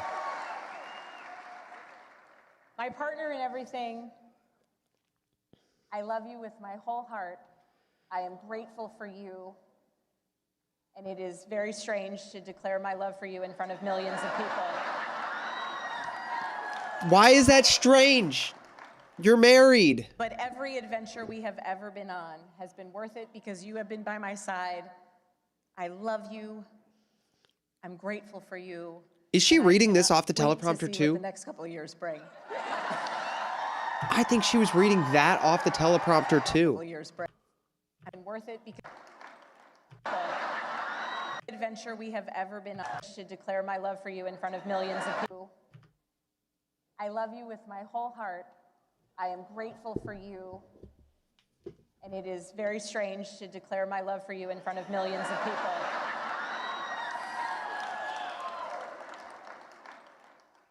But every adventure we have ever been on has been worth it because you have been by my side. I love you. I'm grateful for you. And I cannot wait to see what the next couple of years bring. Can we just have an emperor now? Can we just have an emperor now? Governor-elect Abigail Spanberger. Is he bawling because she said she loves him? Governor-elect. Oh my gosh, what a little Delivering bitch. her victory speech in front of a She was, crowd of I know she was a CIA cheering officer. Supporters. Hallie Jackson, she talked about the fact that her campaign sent a message to the Commonwealth of Virginia. We chose the Commonwealth over chaos, she says, lowering costs, keeping our community safe, decency and determination. But at the center of that message, Hallie, was one of affordability. That's what we heard from her on the campaign trail against the backdrop of this government There's so many shutdown. fat people behind She her. didn't necessarily mention Trump's name every single day in every single speech, but the implications were clear. She ran on an anti-Trump message. She said it herself, Kristen, right? Pragmatism over partisanship is what she thinks propels her to victory. So how did she win, right? Not county by county here, but big picture themes. Look at what the most important issue to voters in Virginia was. It was, to your point here, it was the economy. And our exit polls show that they broke for Abigail Spanberger 59%, right? So if it's the most important issue, you got a big vote break for you. Like that's clearly part of the reason why she did so well. You can see it here. The other piece of it is her opponent, right, is Winsome Earl-Sears. You look at somebody like Governor Glenn Youngkin, he is above 50% approval rating in that state. The exits show he's at like 55%.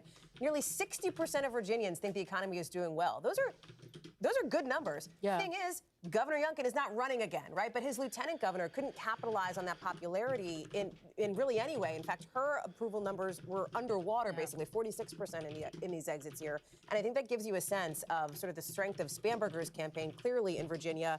Still, obviously, looking to see what those margins are. I know you have some Democrats that are hoping it's like double digits, if ticking up into the 12, 13, et cetera, because they would like to see, as Leader Jeffries put it to us earlier, a rout in that state and for that to continue in these other states as well. Because the margins matter in terms of the momentum heading into the midterms. And of course, it is notable that former President Obama campaigned with Abigail Spanberger. We did not see President Trump on the campaign trail. He didn't even say her name. He didn't even say her name at his tele-rally last night, right? And you look at the importance of the Trump endorsement, that matters in Republican politics. The two of them, the president and Winsome You're going to Earl-Sears, pretend the Obama nomination doesn't matter in Democrat politics? Like, what are we doing? He was a liability to the party and then flipped on that and ended up supporting him. But things have been a little What bit are we tricky between doing? the two ever since. And I think you saw that play out. Because listen, this is Donald Trump's Republican Party. And if he wants to get out there and campaign that's the in one I was person looking and at, throw his, Legate. The one you just DM'd me. behind somebody, he will do that. That's I think exactly he who also I has was a looking sense at. from the people around him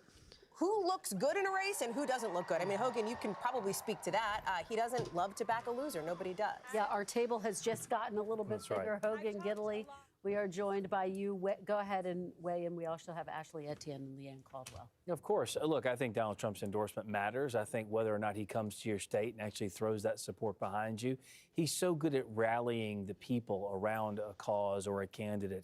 And you've seen him do this now for the better part of a decade. So their relationship, I think you called it tricky. Was that what you called it, Hallie? That was a Semi-complicated. Complicated. It's a diplomatic term. That's fine. Both of those are Why this guy does look like Pee Wee Herman. Those are probably accurate. And so if he's not going to come out and support you, if he's not going to... Dude, this guy's annoying. Is there really no other coverage on YouTube? Can we get off NBC, please?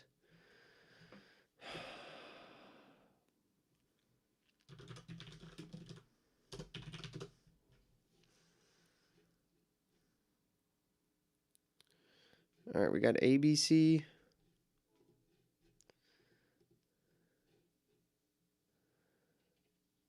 AP.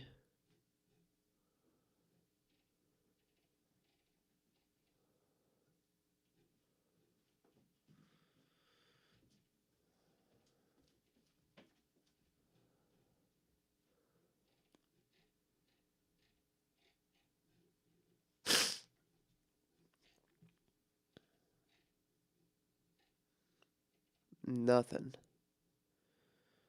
Joy Reid.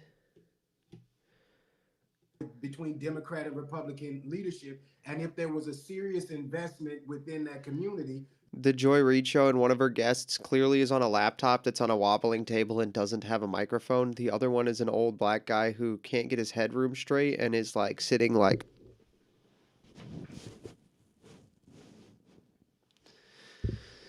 Good grief.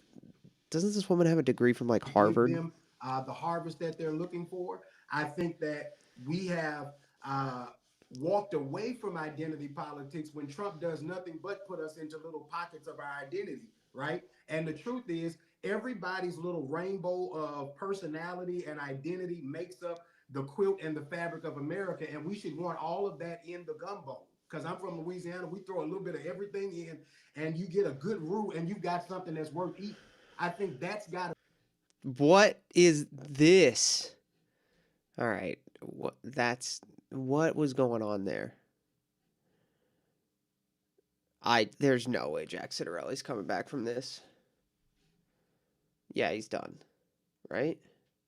51% of votes reporting he has to win this county. He's done. Race is over. He's not winning. He's not winning. What time do New York City's polls close? Oh, at 9? Ugh. All right. Well. All right. Can I get water? Is anybody going to be mad if I get water? Hold on.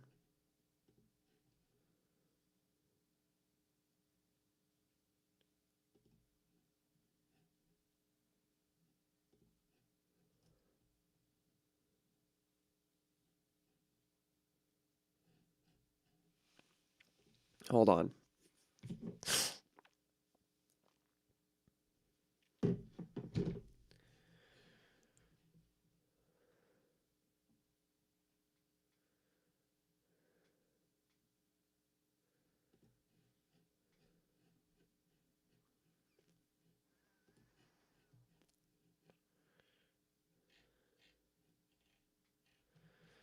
I need... Is Crusade still here? I don't think Crusade is still here. Crusade, come back. Crusade, come back.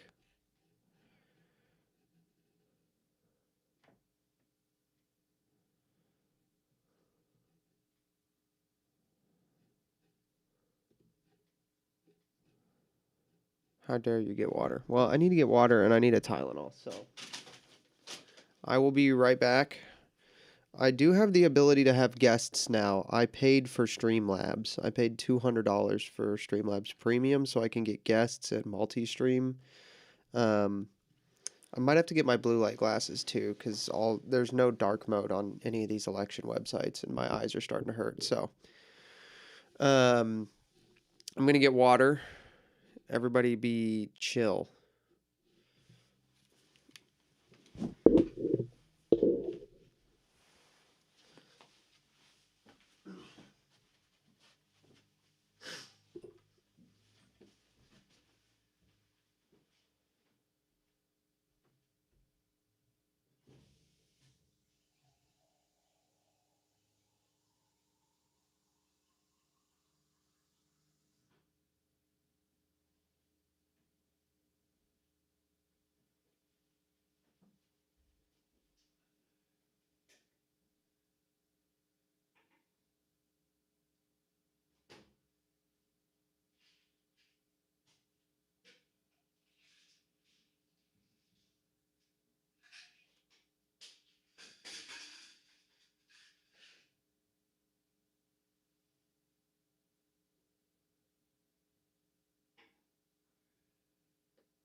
My head hurts.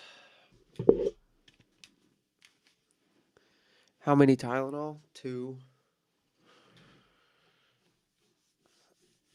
2 Tylenol. Chrome dark reader. Oh, that's good to know. Okay. Okay, that's good to know. Hold on though.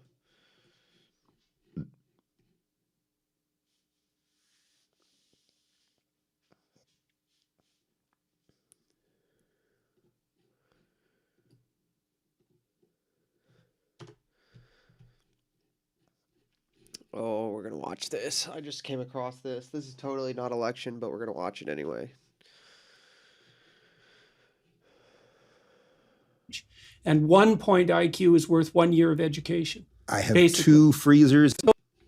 Children who are breastfed do better. Yep. I believe that 1 year of breastfeeding is equivalent to, I think breastfed kids have a 5 point IQ advantage.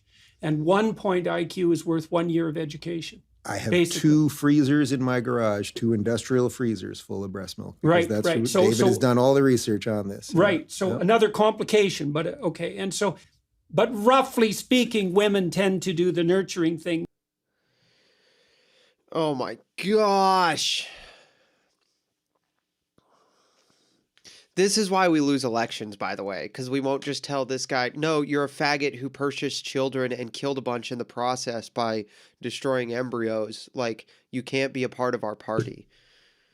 Like, this is why we lose elections, because we won't just tell people this stuff. Like, you're a child trafficker. He's not a child sex trafficker. You're a child trafficker.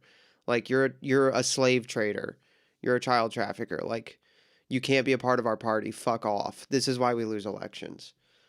More and men do the encouraging thing more. So now the question is, how do you mediate? How do you manage to fulfill both those roles in the absence of a heterosexual arrangement? Now, you know David pretty well, and we've been out to dinner with Tammy many times. Yeah. And you know him. He is incredibly warm and nurturing and loving and deeply cares about all of those things. And I'm telling you, he is reading about skin to skin. Want to know which of you is the bottom. In contact Yeah, every day yeah. and all of the breast milk stuff and everything. And I know he will have a huge percentage of the stuff that a mother would bring. But I also know Right. it's not all of it. And we thought we could take some of my sister's eggs, and she's a mother now. She's actually pregnant with her third. But that we could get her eggs, and then we would take David's sperm, and then we would have 2 children from that. After a long time of talking, about a year debating that back and forth and going through all that, there were a lot of ethical and moral issues. And my sister then would be the biological mother of my children. I mean, there were all sorts of things that we were about to traverse. Right. Why did that question pop into my head? Because he was saying that his husband is the mom. And that's all That- uncharted territory, right? The average person who was protesting at Stonewall, if you would have said to them, the average person that was 35 years old that was at a bar at Stonewall, I want to be able to go to a bar that has windows maybe that aren't blocked out, that isn't underground, and all of these things, and be in a relationship that I don't have to hide or whatever. Actually, 30 years from now, 40 years from now, this is going to be about sending your kid to school where they're going to privately discuss sex with teachers. They would As a never prodrome believe to it. hormonal transformation and surgery. Yes, they would. Yes, they would. They would. They would.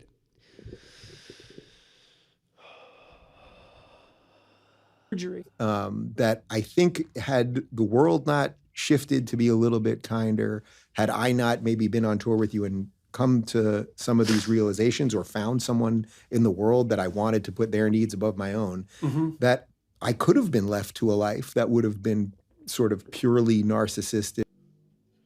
You are in a life that's purely narcissistic. You have sex with another man and pretend that you're a parent.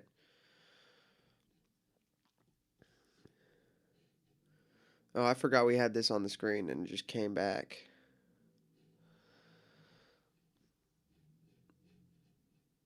Years ago, and it was a near miss statewide. So this won't do. He is going to have to absolutely romp in the same day vote. Those are the kinds of margins Democrats have amassed in that early vote.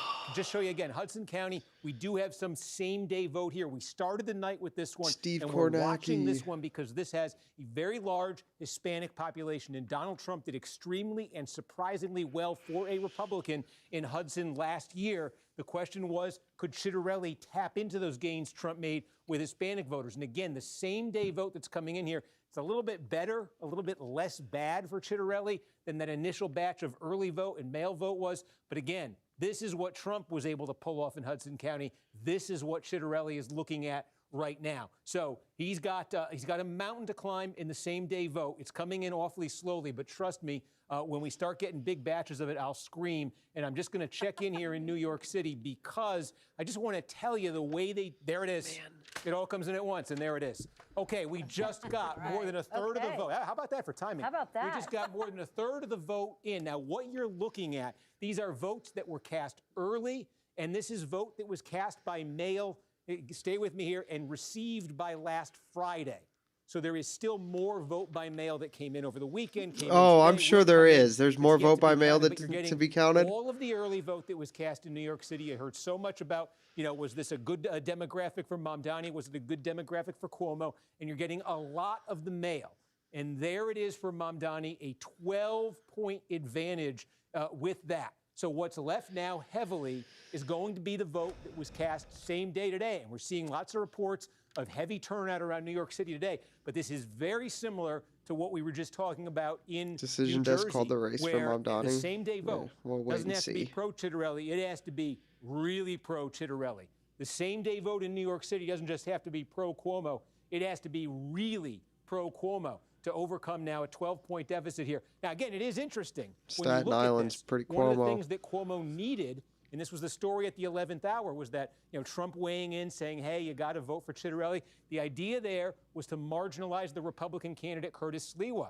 And that number for Sliwa at 8% is lower than he was getting in the polls. You saw polls with Sliwa 15, 20% right now. He got 8%, at least in this early and mail-in portion of the voting. And again, that's why I think this, the polls were all over the place here. There was one last week that had it at 25. There was another one that had it at about 5 points. So it was all over the place. Should we look at Kalashi? It does look like there was some consolidation here of Sliwa slipping in this voting process and Cuomo benefiting. Not enough to catch Mamdani here. Cuomo wants that trend, though, to continue and maybe accelerate on the election day vote. Look at Remember, Trump Kalashi. said it only last night.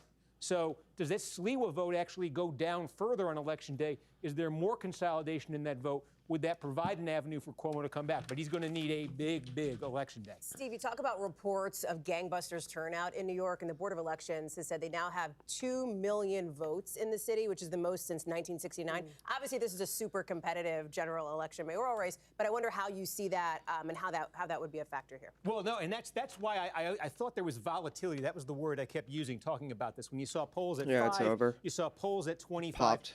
And you face it, we've had a bunch of interest of general elections in New York City that are pretty low interest blowouts lately. This is not low interest, off. though. Exactly. and the extra piece of Jones is volatility, gonna and I win. can't wait to dive into the neighborhoods when we can do that, because the thing that makes that so volatile is this. The cutoff line, and we see this in the exit poll, is about 45 years of age. Voters over 45 are a pro-Cuomo demographic. We see him winning those voters. What other Voters under demographics? 45, Is there anything to Cuomo do with falls foreign-born? off an Is there anything to absolute do with cliff. Especially when you get foreign-born? under 30, he's being I think trapped there 3 is. times by Mamdani. So the question becomes critical. Honestly, just get What's the out of median age NYC. this electorate? Is one group Congratulations turning to out more Sauce than the other? Gardner, by the way, Cuomo's on hope leaving New York today City is that older voters in for New the York vastly City, superior older Indianapolis, voters in the outer Indiana. boroughs, flooded the polls, are anti-Mamdani, decided Curtis Sliwa didn't have a chance, and rallied behind Andrew Cuomo in massive, as you would say, record-shattering numbers. That would be his hope, because he doesn't just need big turnout. He needs the turnout to be disproportionately older, because Mamdani is clear. I mean, you see these in the polls. We've seen age divides before. I gasp every time I see it in New York City. It's off the charts. Steve, if you can you break down what we're seeing in the boroughs? And we don't have Staten Island yet. Yeah, let's take a look here. Yes, we don't now, and that is actually Kristen. That's a very important point here. Staten Island is the most conservative. It's smallest by far. It's the smallest of the boroughs, but it's the most conservative, and you can expect this to be a Cuomo jurisdiction tonight. But let's take a look here in Manhattan, and Mamdani lead. Okay, Mamdani leading here by 8 points. About 40% of the vote counted. Cuomo, I think, was hoping to do very well. Upper West Side, maybe Upper East Side in particular, Cuomo is hoping to do particularly well. Bronx, I want to see, because this is interesting. We got about a quarter of the vote in the Bronx. Cuomo's folks have been hoping to do well here. Turnout, the question also was going to be maybe lower here. I think we're certainly seeing that, 28%. Take a look at Queens. If Cuomo's going to have a chance tonight, he's going to want to win Queens. Queens is where his family is from originally. His father, who ran for mayor a few decades ago, was the governor like his son. But you can see that's Queens. Now take a look over in Brooklyn. And Brooklyn is sort of the epicenter of Mamdani's movement here. Again, we talk about that age divide here. You know, neighborhoods in Brooklyn, there are some of them on the Yeah, you got to get out of New East York River City right at this point, there are honestly. Some of them in Queens, but there's a lot in Brooklyn, you know, with a lot of younger voters, college-educated voters, sort of progressive, very politically engaged voters who've sort of been the backbone of this Mamdani effort. And so he's running up the score most here in Brooklyn. And again, yes, Staten Island is gray. It's gray because it's Cuomo. There you go. It makes sense. I'm looking at it like you are, saying, why isn't Staten Island on there? Oh, man, we chose a very confusing color here to use. Okay, that makes so much more. I'm trying to figure this out in my head as we go through it. Why would Staten Island not report with the entire city? It did report Cuomo's winning it. Slee was in second place here. I mean, this is the most Republican-friendly by far. So, again, that actually clarifies the picture again. We're not waiting on a piece of the mail in the early vote that would make this closer. We have the mail vote. We have the early vote, most of the mail vote. We have the early vote, and this is the gap that Andrew Cuomo is looking at. And, you know, again, this is okay. We've got some same-day report now, and I'm going to ask my producer's going to keep tabs on this. Now that we have the benchmark of that early vote, what clip is Cuomo winning, or what is he getting as the same day comes in? Because he's got to win it. He's got to win it by double digits. That would give him a chance here against Mamdani. All right, Steve, if you get any more votes, yell loudly, and we'll come right back to you. Thank you. Okay, well, that's interesting. Who are we with here? Rahima Ellis, who's at the Cuomo campaign headquarters. Sam, let me start with you. The vote starting to come in. Mamdani has this early. Yo, Kornacki Cam. Too early to call right now. Okay, so here, we got to talk about something, guys. We have to talk about this. We have to talk about the way X reports views, okay? When you're live, X will report views just as impressions, not as your total views, right? But this also, as when you're live, it counts it as views. So I have like 360 some views on X, which is just how many impressions the stream has had. But it doesn't tell how many live viewers there are on X. The problem is that I have a little view counter in Streamlabs that is supposed to track how many viewers I have. But because X is reporting viewers incorrectly, Streamlabs is counting them incorrectly. And this is like built into X. It's just wrong. So I just want to bring that up and talk about how dumb it is that we've got like just nobody like the fact that X just won't report the viewers as live viewers. They're reporting it as how many total impressions the stream has got, which isn't even unique views, right? It's impressions. So it's how many times, like if somebody's scrolling and they keep scrolling, that's an impression. It's retarded. It's a terrible way to do this. So I have no idea. So I think there's one person watching on X. I think there's 2 people on Twitch, and I think that these numbers in the upper corner of the stream are correct for YouTube and Twitch. But the X number is incorrect, and it's really dumb. It almost makes me not want to stream on X.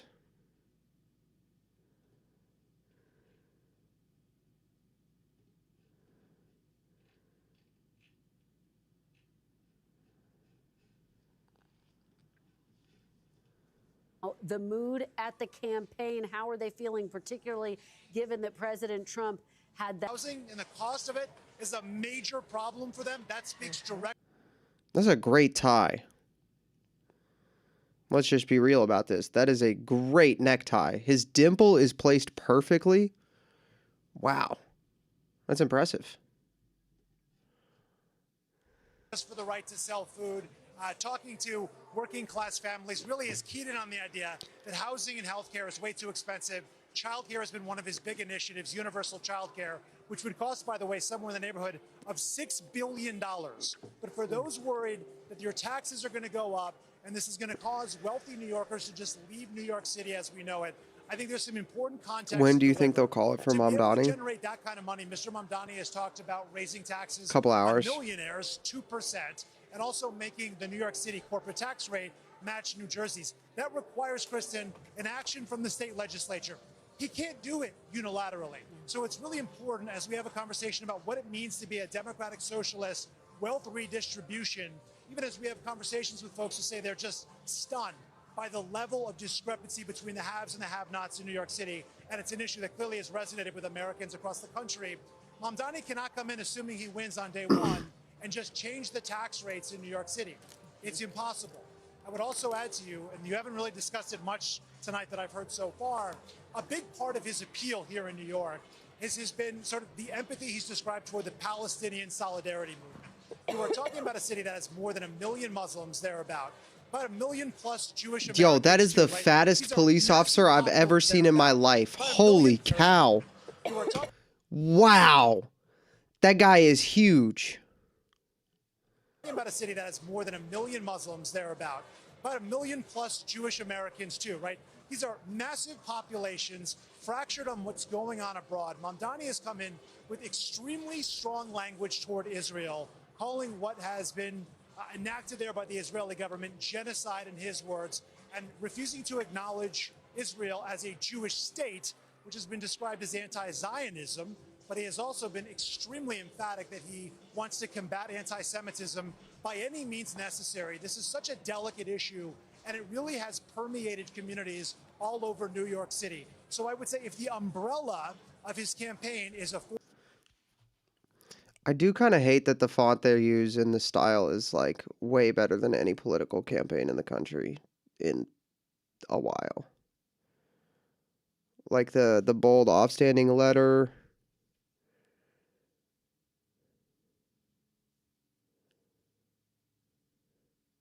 And the fonts themselves, I do kind of hate it, but it is cool. In some instances, had to clarify some of his remarks as it relates to what's happening in the Middle East, right?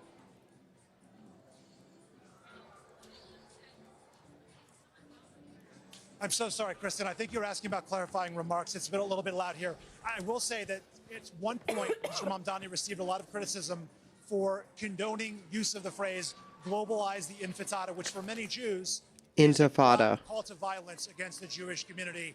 He said he's had conversations with rabbis and Jewish leaders throughout New York City and has come to the understanding that it had a very visceral tone, and he's since backed off of that. There are other positions that Mamdani has moderated when it comes to this conversation. But one thing... No one cares. Who cares? It's all lame. I'm trying to figure out. I downloaded the Streamlabs app, and so now I'm supposed to be able to move the stream to my phone.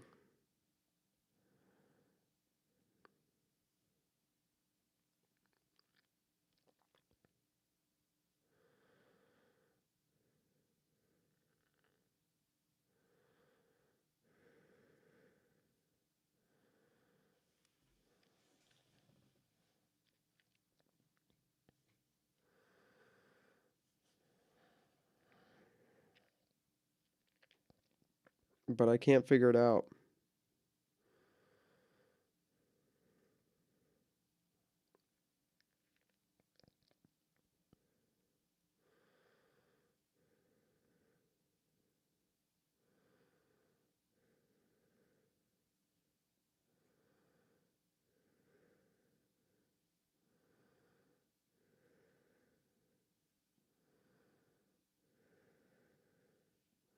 I can't figure it out. I'm supposed to be able to just move the stream to my phone.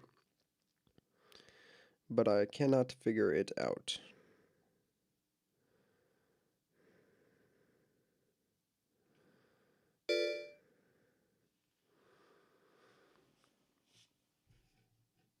Jane Emes 63. Thank you for the follow.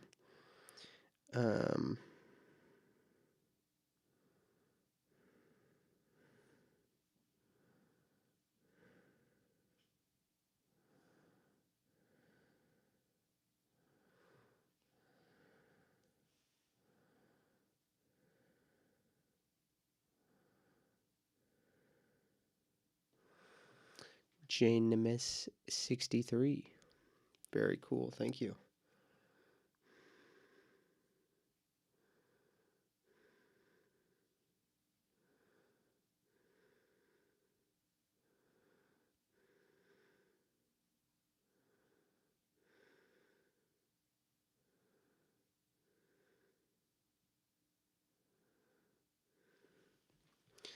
Hey, you're doing an awesome job on your stream. It's super fun to watch. I'm a big fan and notice your channel deserves more viewership. I know Twitch broadcaster helps streamers grow.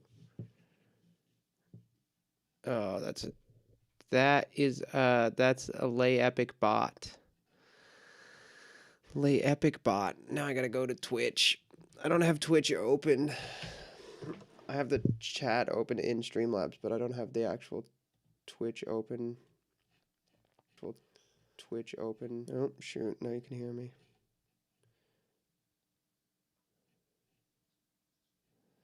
How do I...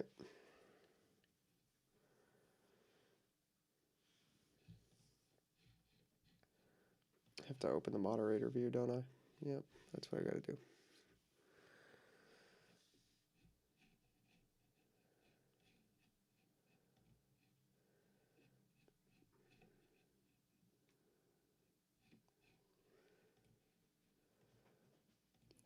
Can I not?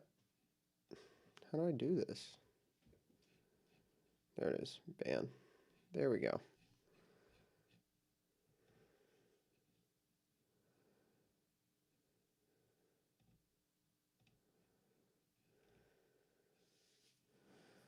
Cool. All right. My chat was also on followers only mode for some reason, which I do not understand.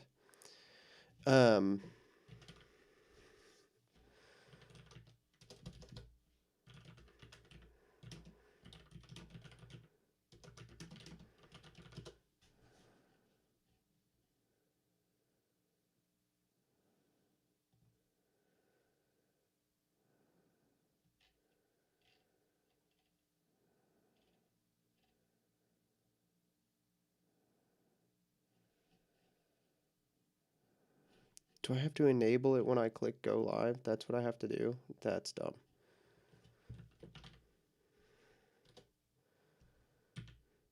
I was supposed to enable it. Oh, where's she going?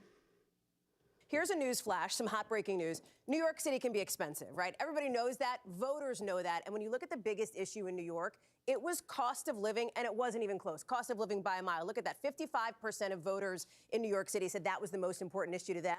And look at how they broke here.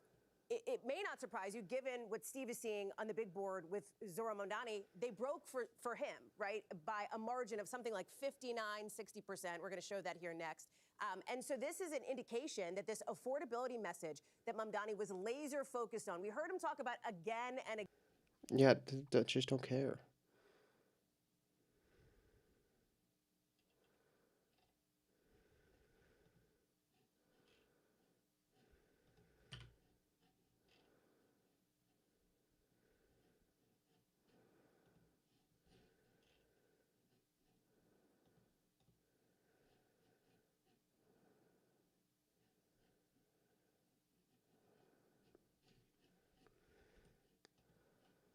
It's an option you have to enable when you click go live.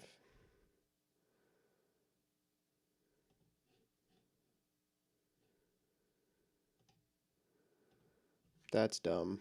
Why can I not do it anytime I want?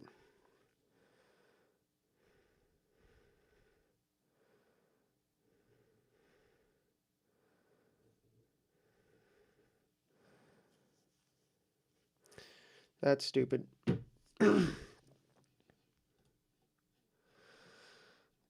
That's big stupid. Very stupid.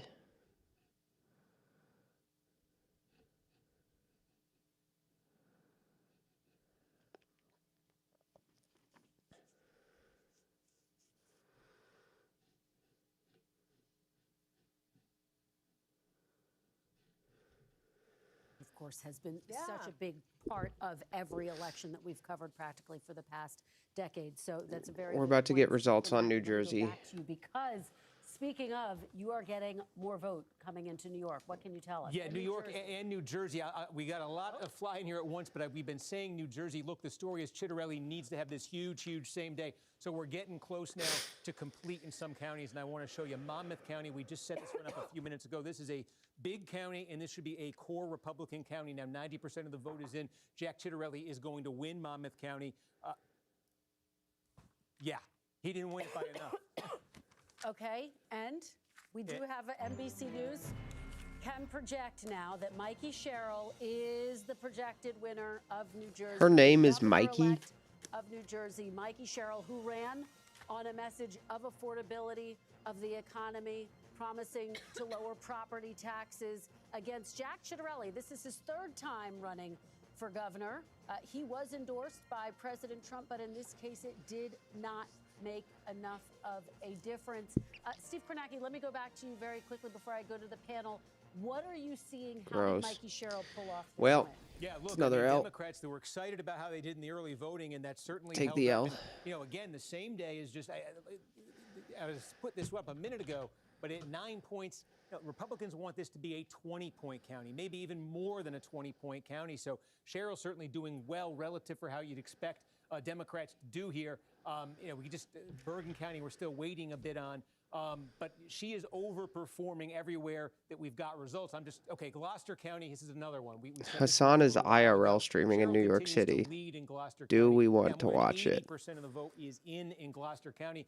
This was where we had, you know, we said in 2021 there was a red wave in New Jersey, and it started in Gloucester County. Chitterelli won it by double digits. He may not even get to 500. He may not even win it tonight. So again, Sherrill outperforming certainly how Democrats, how Phil Murphy had done in 2021 there. So we're just seeing this throughout New Jersey. It's adding up not just to a Sherrill.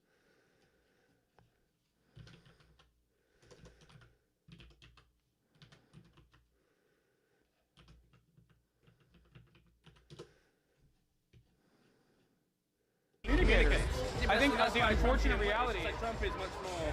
No, Trump goes way beyond that. I think he would be. Are they a better debating? comparison Oh, would be this to actually. Barack Obama. Because Barack Obama was a very skilled orator, and I have a lot of disagreements with Barack Obama, but he was a very charismatic figure. He's a very skilled orator, and I think Zohran Mamdani has a similar quality to him. I wouldn't say he's similar to Donald Trump in the same way, because Donald Trump himself is. You get a lot more allowances when you're on the right. And Donald Trump has taken advantage of those allowances. There is no world in which Zohran Mamdani, especially as a Muslim, would ever be able to say half the shit that Donald Trump gets away with saying. One example. Give me one example. It seems that essentially Trump is setting up this big fight with Zohran. He wants them to be his sweat noir, this enemy, the guy that he can point to and say this is where you're going to get otherwise. He's setting up fights with everybody. And he's setting up fights with. Is Zohran going to be able to win that fight? I think the people have to win that fight. Not just Zohran, but just the American people have to win that fight. Otherwise, we're in for a world of pain. We're in some dark times, if you know what I mean. What? No, I that's don't. The reason why I'm saying like he's doing the same thing in Illinois, in Chicago, he's doing the same. Dude, what is.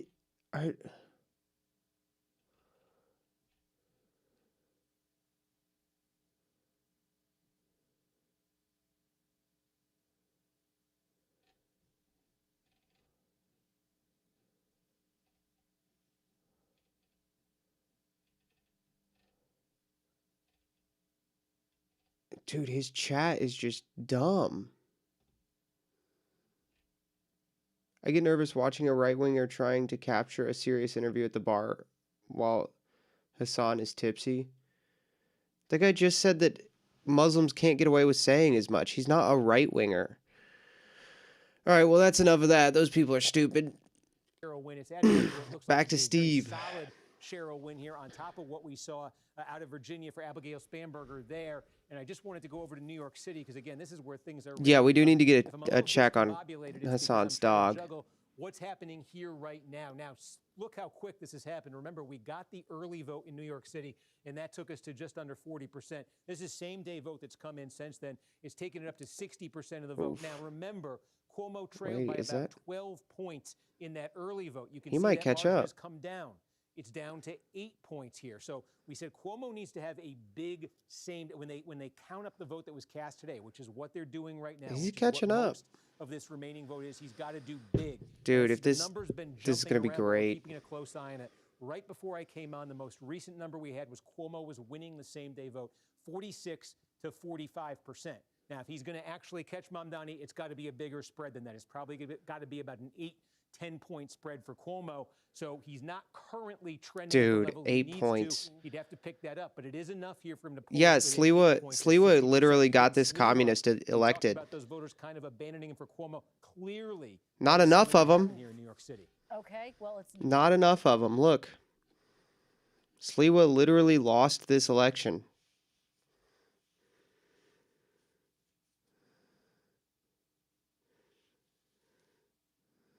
This election is tied right now if Sliwa's not in it. getting more dynamic in New York City. Steve, stand by. We're going to check back in with you in just a moment. I do want to head out to Stephanie Gosk. She is at Mikey Sherrill's headquarters in New Brunswick, where, Steph, the celebrations have begun. We can hear them behind you, waiting now for the candidate, the governor-elect, to come out and deliver her victory speech. Yeah, well, that should be happening probably pretty soon. You know, it's interesting, Kristen, because some people are saying that this race was going to be really tight, that it could be going into the wee hours of the morning, and it is not even 9:30 yet, and we have a winner. That sounds like a demonstrative win. People. Gosh, that sucks. That sucks. Sucks, huh, boys? Oh well. That sucks. I need a way to, hold on. Video Ninja.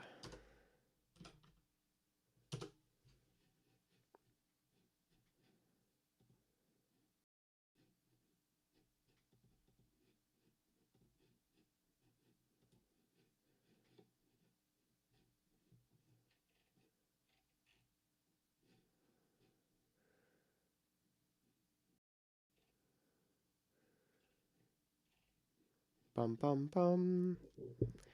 Ba da ba bum. Ba da ba ba ba ba da ba ba ba ba da ba bum bum bum.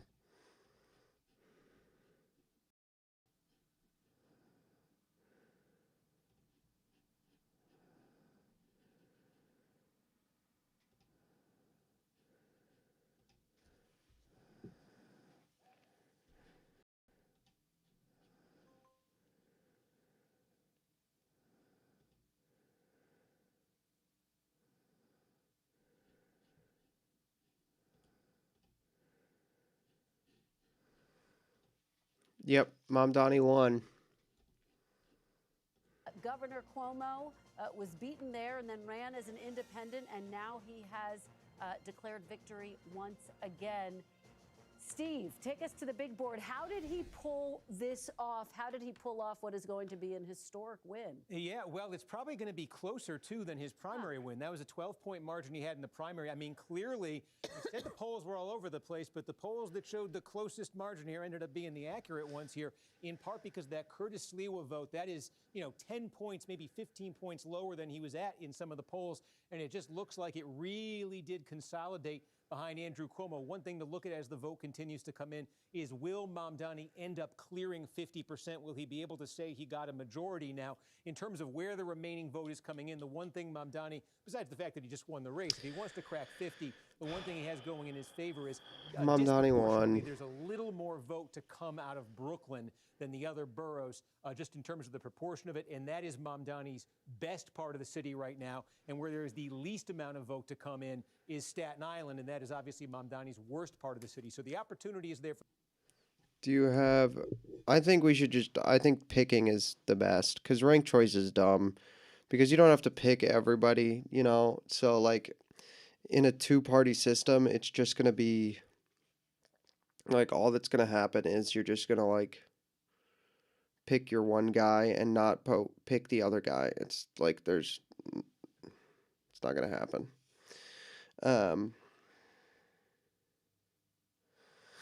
Yeah, it's just not gonna. It doesn't matter. Like it literally doesn't matter anymore. So in two-party systems, it doesn't matter. So I don't care.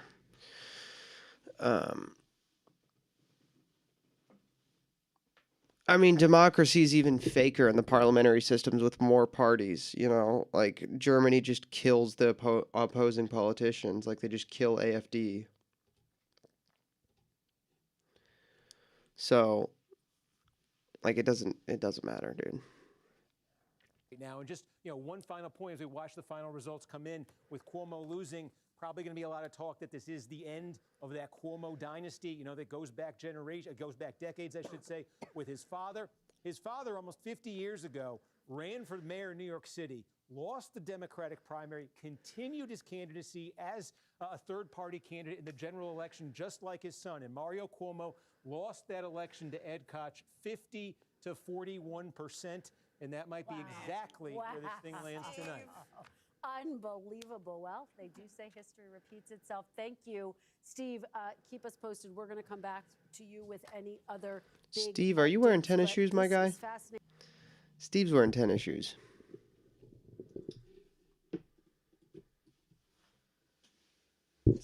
Steve out here wearing tennis shoes.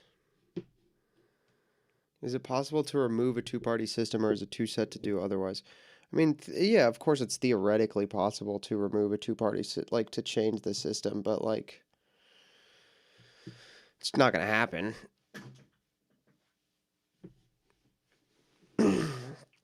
That would require people to like abandon their parties or whatever. So.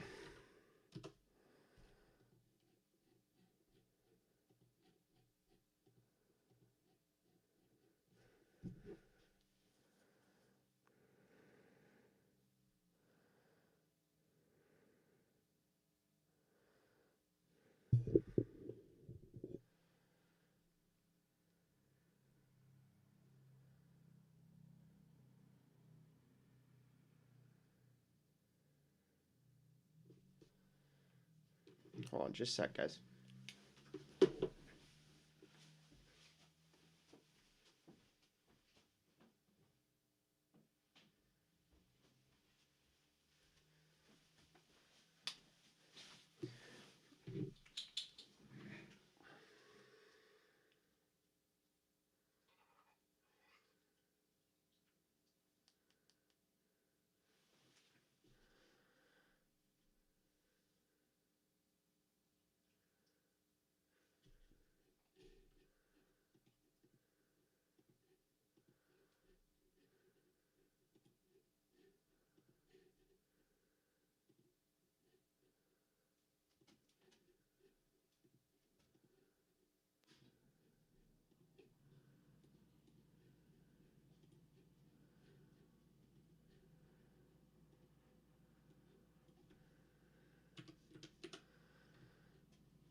You guys really can't hear that? That's so weird. guys It's really lighting can't hear up. that? I'm That's not so kidding you. weird. It's You guys lighting really up. can't hear that? I'm That's not so kidding you. weird. It's You guys lighting really up. can't hear that? I'm That's not so kidding you. weird. It's You guys lighting really up. can't hear that?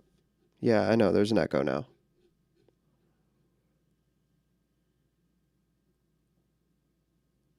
I fixed it. I know you can hear me now. Yeah, I fixed the echo. You guys can't hear that? You can't hear the phone source? That's so dumb.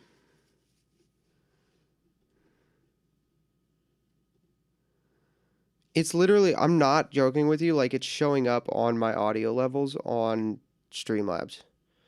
When I talk with the phone, it's showing, like the audio levels are showing up.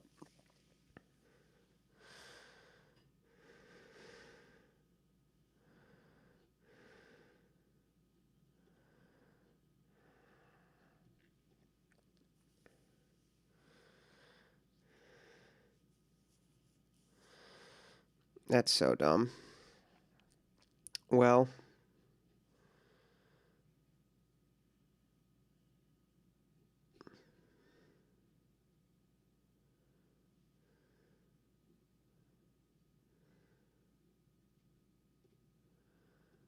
oh, that bot's back on Twitch.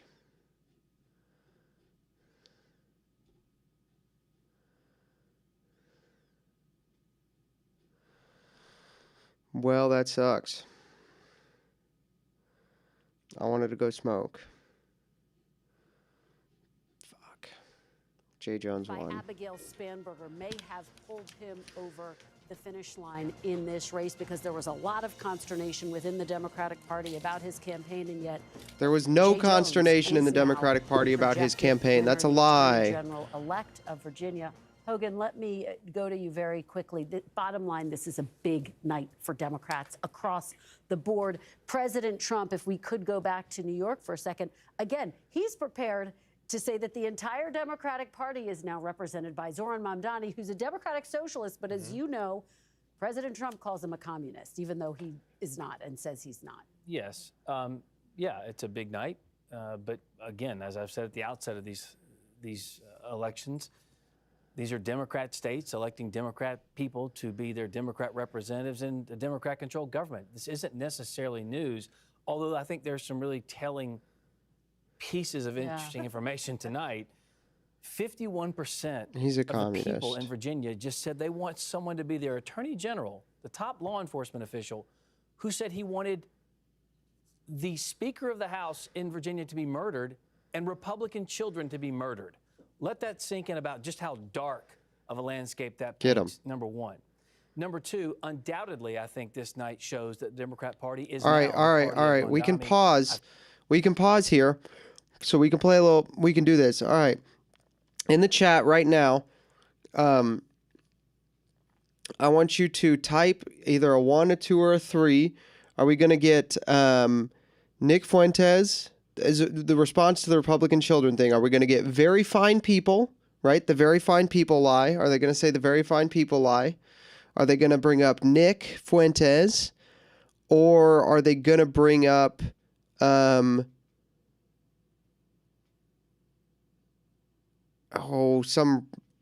right-wing political violence that's so unimportant nobody's ever heard of it?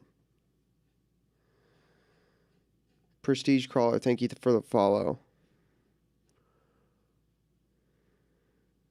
Because I think we're going to get very fine people hoax here. 1, 2, 3. Secret fourth option. He didn't mean that. I think it's AOC. That's possible. I think it's the entire left-wing base of what has been bubbling and roiling beneath the surface for quite some time now. I think they take control. And you see that, right, and you see that because Democrats like Chuck Schumer are terrified to vote for a continuing resolution until AOC says she's not going to run against him. They're terrified of that radical base. And also the issue of affordability. I think this is interesting because, as you know, prices for gas and groceries down under Donald Trump. Inflation is down under Donald Trump. Interest rates are coming down as well.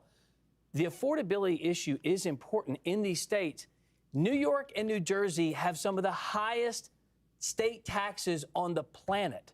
So they don't have anyone else to blame but themselves for high prices. And I'm going to be interested to see how Mamdani decides to tackle that, considering he has made a lot of claims. I will say one last thing about him. The only thing authentic about Zoran Mamdani is that he is wildly inauthentic. He has been trying to be everything to everybody from the outset, and I'm going to be interested to see who holds his feet to the fire. Actually, I'm going to let you. I'm going to let you respond to all of that, because what Hogan just laid out is the argument I think that you are going to hear from Republicans heading into the midterms, which will officially start tomorrow, by the way. Yeah, I mean, listen, I mean, they have to be sweating it out after tonight. I don't know how any Republican is feeling good about. To this argument that Hogan is making, the Democrats. Yeah, I'm not sweating. If you're sweating about if you were sweating the midterms before this, that's one thing. I can understand that. If you're sweating the midterms because of this, you're retarded. I mean, the message has been the same for each one of these candidates. I mean, you take out this issue of socialism and this hyper focus on how to label Democrats, et cetera, et cetera. The point is, though, the message that's a in new each one of these races has been the same, et cetera, et That's cetera. a new one. That's a new talking point. I wonder if we're going to hear that get picked up. Socialism and this hyper January 6th, that was, yeah, we're going to get, I bet you'll bring up January 6th. focus on how to label Democrats, et cetera, et cetera. The point is, though, the message in each one of these races has been the same, which is, again, life is too expensive. The president came in, he said he's going to lower your costs. He's failed to do that on multiple different fronts. Some groceries have gone up. There are a number of groceries that have gone up. Oh, absolutely. Electricity bills have gone up. I mean, My electricity bill is down. What groceries have gone up? Are anybody's groceries up? Are anybody's regular groceries up anywhere? everything has gone up. I mean, the reality is I don't care what the spin is. People are experiencing this in their everyday lives, me included. So the reality is these polls aren't lying. The votes don't lie either. You've had record turnout. A new coalition's been built Record tonight, turnout? all based on the fact that Trump has produced a failed economy. Let's just make the point. A new coalition and record turnout? All right, hold on. Let's look at it. That's an interesting claim. I haven't heard that. All right, let's look at Virginia, for example. 1.75 million votes. Virginia 2024 results.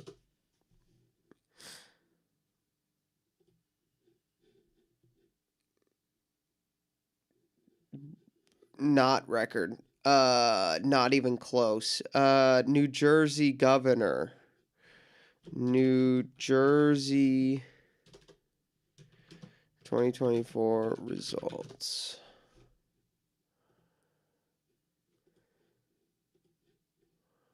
Not close. What are we talking about? New York City 2024 results.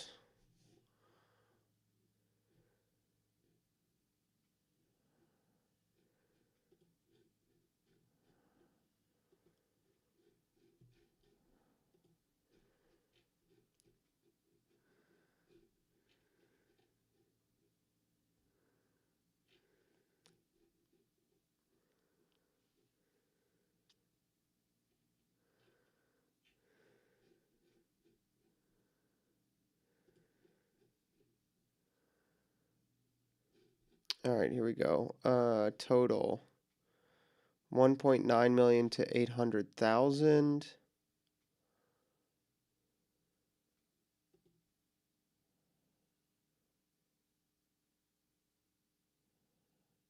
Not even close. Like, there's no... Compared to an off-year election? Okay. Yeah, that's a good idea. Virginia 2021 results.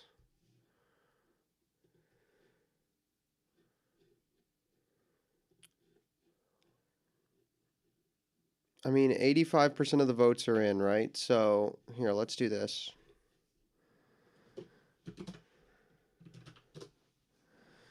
Let's do this. So, 1.645 plus 1.2 1.270, 2.915 divided by 0.85, 3.4 million expected votes right now for Virginia. Yeah, okay, that's going to be that's going to be more than that. So your record turnout line is record on an off year, which doesn't matter. Like, the numbers don't matter. The numbers on this stuff do not matter. Like, that does not matter. You know?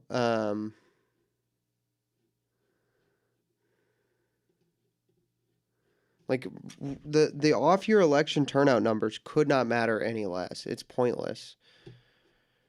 Like, it's a record off-year election turnout. Okay. Like, and who gives a shit? What are we talking about?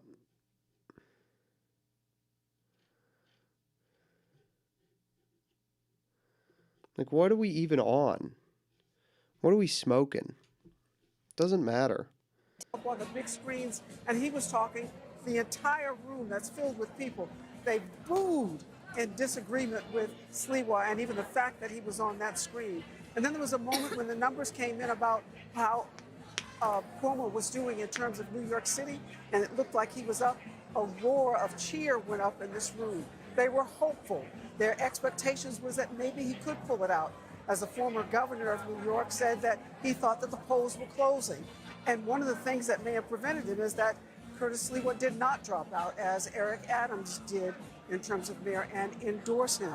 But what will happen now, I think that people are still lingering here, thinking that their candidate will come out and address them. What he will say to them certainly is yet to be determined about the support that he got from this crowd. He had tried to do this. This was a moment for Andrew Cuomo to try and reinvigorate his political career after he had left the office of governor in disgrace only 4 years ago. Man, that sucks. I really was kind of hoping. I figured he wouldn't, but I was kind of hoping he. I figured he would, but I was kind of hoping he wouldn't.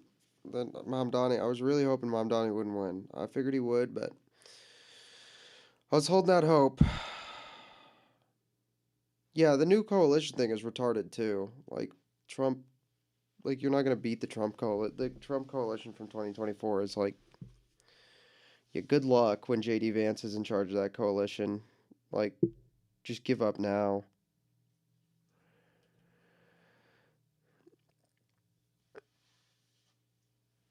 Likely shows an indicator for the 2026 elections, and both parties will use a campaign material in the midterm. Yeah, but, like, here's the thing. Republicans didn't campaign. Like, the Republicans just didn't campaign. Yeah, here we go. Here's a perfect example.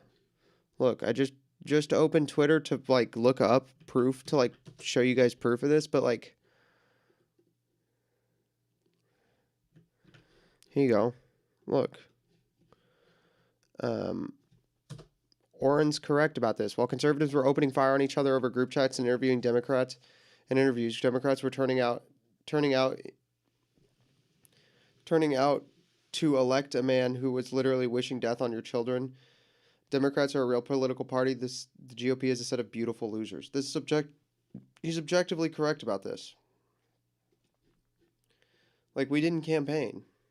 Oh, good grief. I keep missing the repost button. He didn't campaign.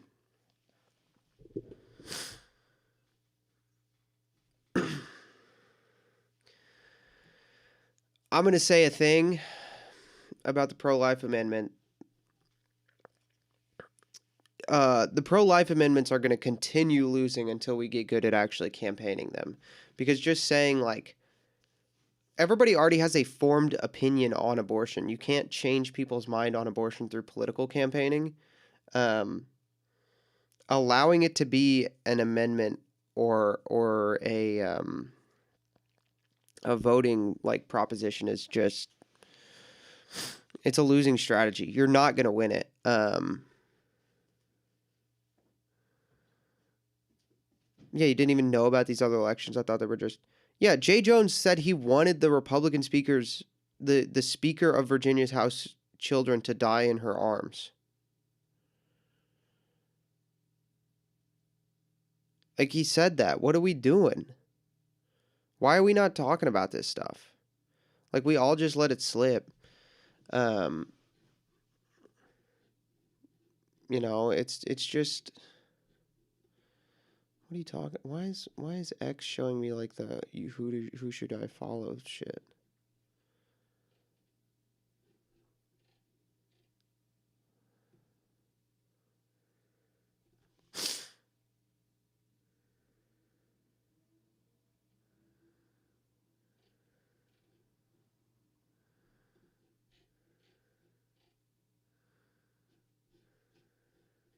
Like we just all let it slip. You know? And like it's not a reason to worry about the midterms because when we actually campaign in the midterms we'll be okay.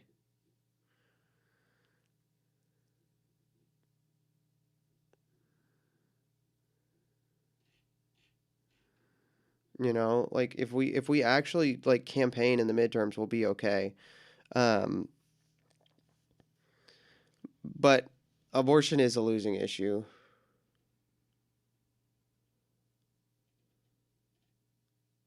Currently.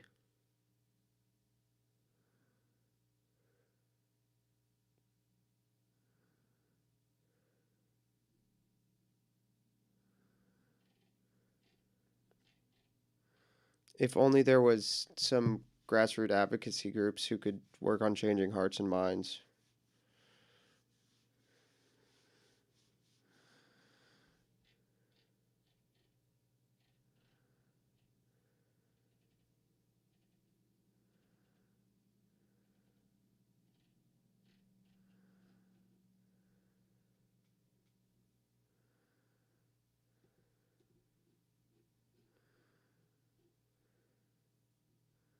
Exit polling 18 to 29.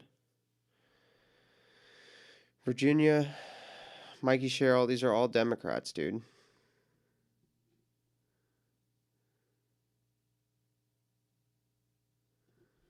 But like that's also going to be like if you break the Mamdani thing down by country of origin, it's all just foreigners. Like we let a bunch of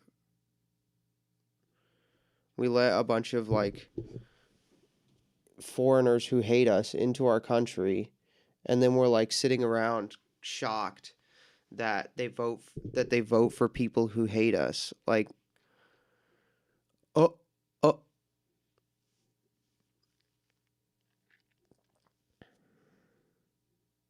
Yeah, exactly, Mastriana.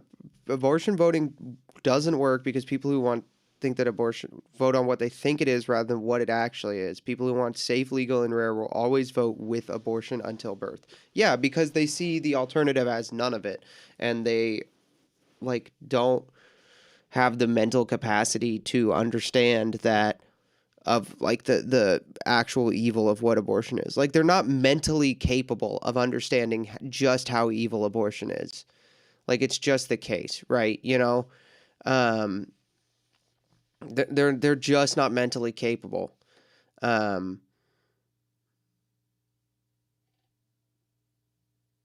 Of understanding it. Like it just shouldn't be a thing we vote on, you know.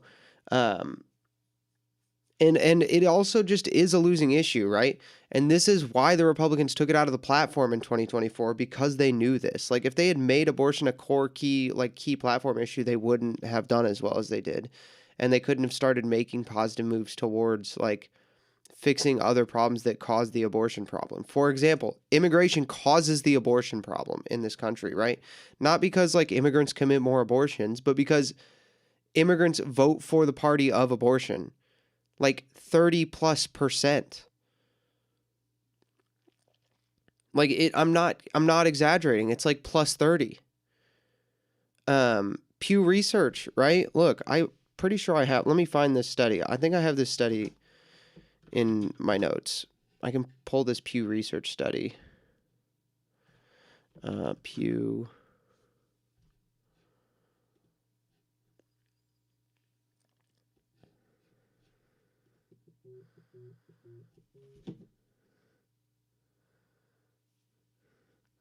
Paul, I'm live. What do you need? Okay. All right. I'll talk to you later, okay?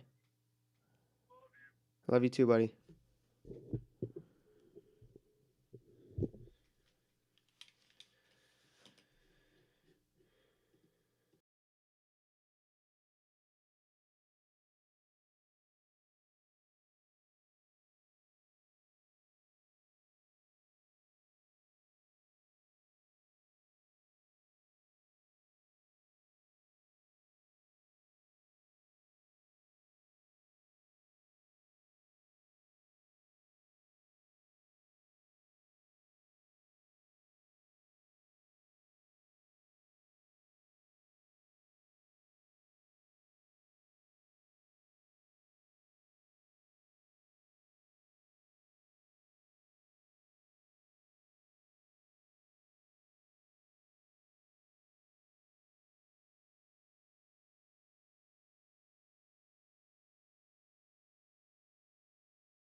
You got at least 2 votes for mayor. Okay, we looked at the Steubenville results earlier. Non Sequitur Button Company. Speaking of, do you have your website yet? Speaking of Non Sequitur Button Company. Do you have your website up yet? No, brother. You could be selling buttons right now.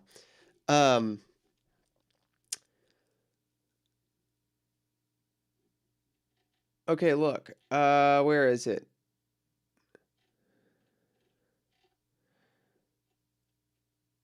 Political party.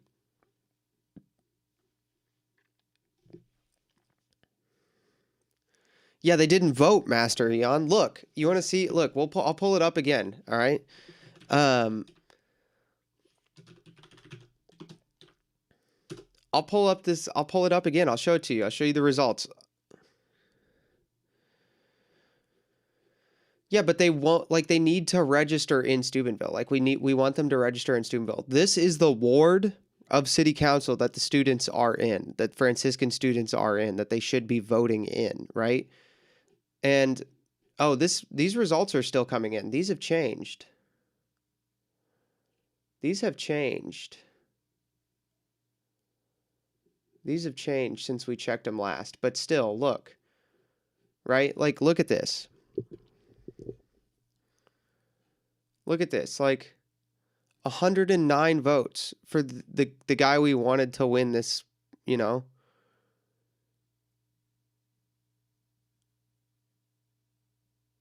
You can register in the town you go to school in. You are allowed to. Like 109 votes. So like the students could just, like, we could literally fix the town if we could get students to vote.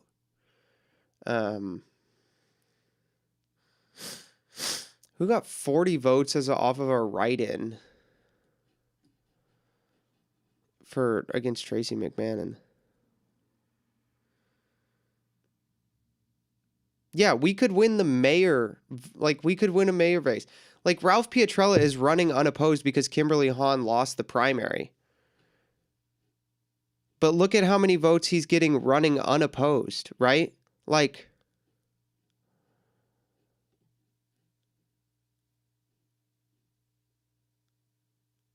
what are we doing? Like, we could get Mark in, like, we could win the mayor race easily if the students would just register. So no, like, it just doesn't work. Okay, back to the reason. Okay, so immigration is an abortion issue. Okay. Have people been writing in, Kimberly? Well, at least 2 people wrote me in, so there's that. I've been informed. Look at this, right? Hispanics, is this the immigration one? No. Where's the immigration one? Where's the immigrants? Yeah, okay. First generation Hispanics, 63% of them vote Democrat. 71% of second generation Hispanics vote Democrat. Only 19 vote Republican. That's a 50-point spread. That's over 51 points. Unless they permanently live there, sounds like foreign influence on Steubenville's elections to me. I don't care about foreign influence. I don't care about democracy. I want to win. I don't know how much more clear I can be about this, but like if you're watching me for politics, like you guys should know this. I do not care about like the rules of politics or Democrats or democracy. Like democracy is gay. It's just a set of rules that we're supposed to obey to govern ourselves, but it's not itself a moral, like like, what is it that I tweeted the other day? Because I wrote it well.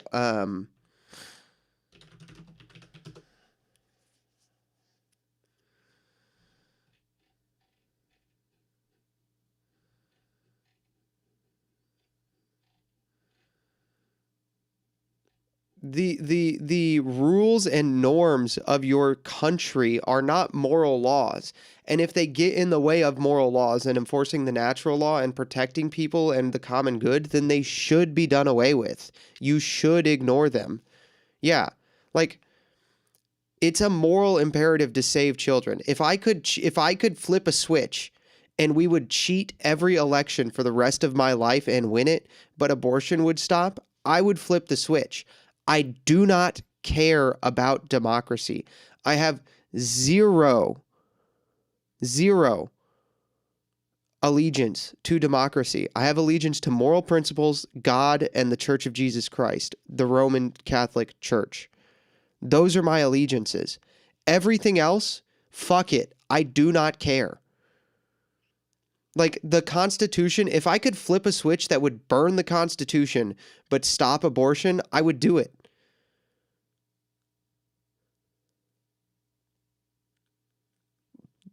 Like, you have to choose. Those who refuse to govern will be governed by, the punishment for refusing to govern is to be governed by those less than you. That's Plato.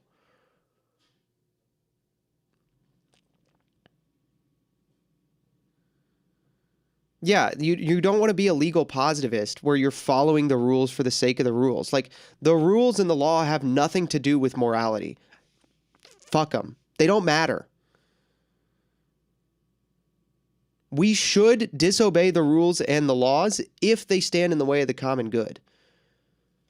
Like it would be, and I said this in my rule of law video that I made, months ago now, right after Trump got elected, where I said, no, I didn't say it in the rule of law video. I said in one of my immigration videos that I made months ago, that the only problem with the way the Trump administration is enforcing immigration law right now is that they're obeying the courts. Like, they should be disobeying the courts and ignoring them. The common good and the rule of law demands that immigration law be enforced in a certain way that it cannot be if we obey the courts. So we shouldn't obey the courts. It's that simple. Like, you should do the only reasons that you should be obeying, and it's not, and I wouldn't be saying this if the Democrats were obeying, but the Democrats aren't obeying and they're cheating, and that's why we're losing. We're not losing because we're losing a fair game. We're losing a rigged game and then refusing to even acknowledge that it's rigged and protect ourselves. And that's idiocy. That's unforgivable naivete,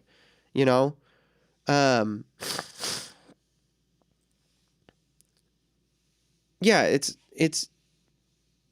just retarded. Like, everything is stupid.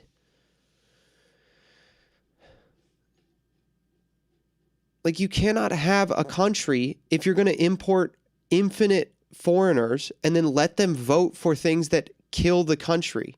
That's how you end up with no country. Lege agrestis. Confirm, please. Like, that's how you end up with nothing. You can't have an identity if you're going to import infinite foreigners and then let them vote to destroy your identity. It's retarded.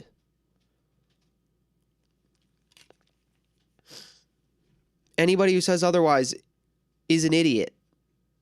Like, oh, we can have a country if we like have a bunch of immigrants so long as they assimilate. No, you can't. You can't. The assimilation assimilation takes generations to happen because they have to breed into the general population. Like, assimilation is not something that an individual is capable of. It's literally not possible for an individual to assimilate. Assimilation requires interbreeding. And don't hear me saying, like, we should breed, the white race out of existence, because I think the exact opposite. The point I'm making is that if you're so obsessed with assimilation and immigration works when there's assimilation, like, then you can only have a certain number of immigrants, not per year, but like per generation. It has to be like 10% of your population per generation for it to even be possible. Like, and it's not possible for an individual or for an individual family to assimilate because they're not American. You can't let them vote. Like, it's just that simple. These people shouldn't vote. Like, immigrants should not be allowed to vote. You should not be able to acquire, like, citizenship should be something natural-born citizens can do only. Voting should be something natural-born citizens should do only. It shouldn't just be because you have a piece of paper you get to, like the fact that my family has been in this country, on this land, since before it was a country, and these, like, Somalian, these Somalians in Minnesota have the same rights and the same say in the future of the country as me is wrong. It's wrong.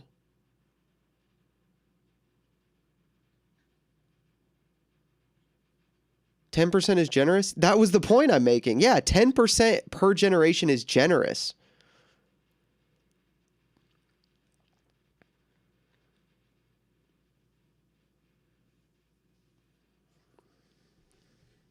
Speaking of Somalians in Minnesota, let's look at the Omar Fateh race, huh? Is the polls closed there yet?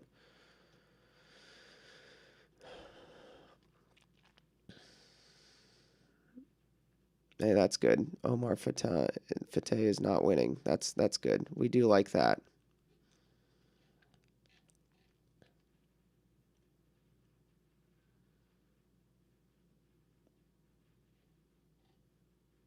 Oh, that sucks.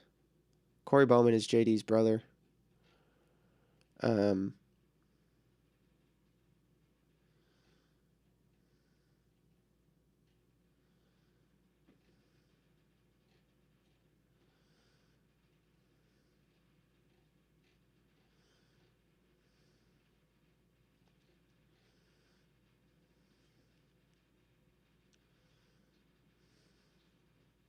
Well, good thing Jacob Fry's winning. What did I miss? Lots of things. We're just losing elections. We're losing elections.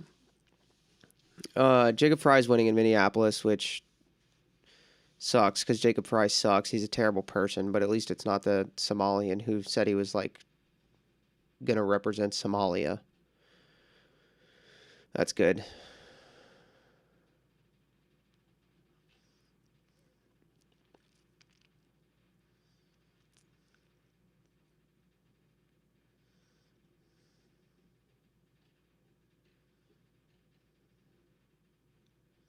If only we united with Fuentes, this wouldn't have happened.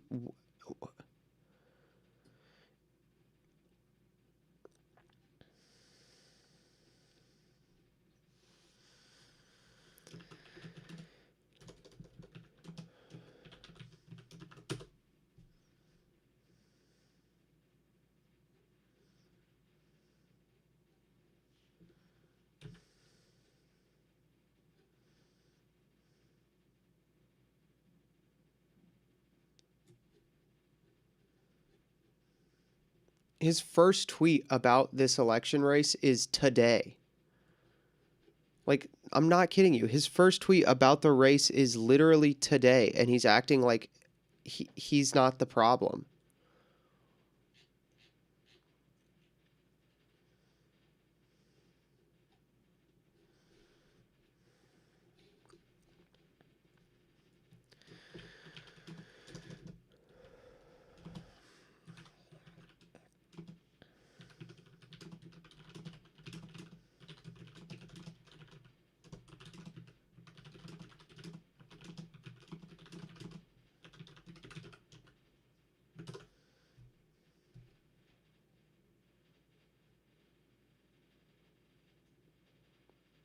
Saddest part is never would have won if New York was full of New Yorkers. True. Jay Jones, he didn't just cheer it on. He said he hopes it happens.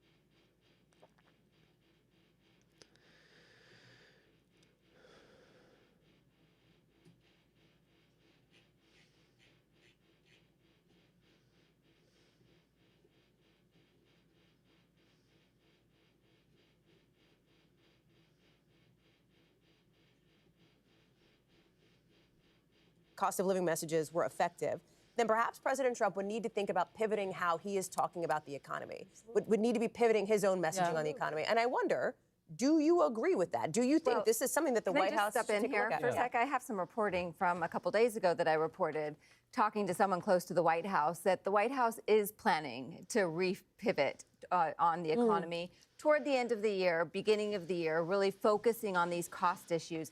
They're extremely confident that next year the economy is going to turn around. They're going to get some of these costs under control. We'll see how that plays out, but the White House is aware of this. Yeah. And these plans are supposed to come about food, potentially even healthcare, even though we all know that's a meme now since it's been 10 years. But also, there's the question of energy prices, home energy prices. Is she wearing a velvet purple jacket on national television? What an idiot. What an idiot. Gotta sneeze. It's funny how cost of living is just code for gives me that. Yeah, that's all it is. Messages. You know, one Republican texted me to say maybe we all need to recalibrate how much people are willing to be okay with, considering what is acceptable to voters these days and who they still elect. I don't think inflation can be undone without limiting the money supply somehow, like taxation. I need to think about Tax that. code in history was in the one big beautiful bill. 2/3 of Americans also say President Trump is failing them on if they don't know that, that's going to be a problem for a lot of reasons. And of course, I think the White House is keenly aware of this. If anyone is in tune with the American people, it's been Donald Trump, and I expect them to recalibrate and message this much differently in the new year. Ashley, very, very quickly, could we see what happened tonight push Republicans, push Democrats to the table to end the government shutdown? I mean, that's my question right now. I think that's a solid, fair question. I think Democrats are definitely going to try to use this to their advantage to make the point to Donald Trump, the Republican Party, you lost big, not just among Democrats, but among independents. That coalition that Trump built, it's now weakened. It's now bottom. No, it's not. We didn't campaign. We didn't campaign. The problem is that we did not campaign.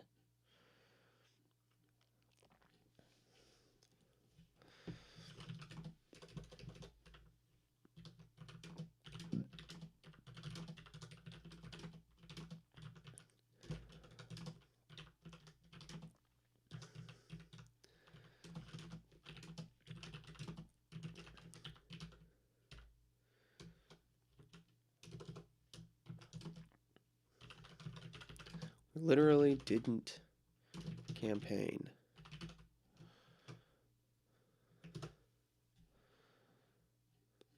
Question: is Mamdani winning New York City based on because New York does bad because New York City deserves better, or deserves to deserve better, or because it'll lead to negative consequences to other part of the country?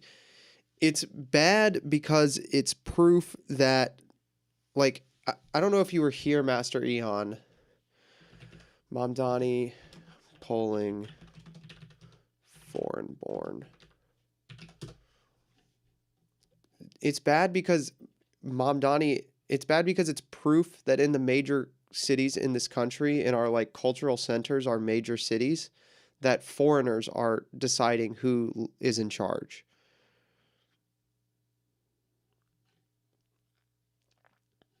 %62% of the foreign-born vote.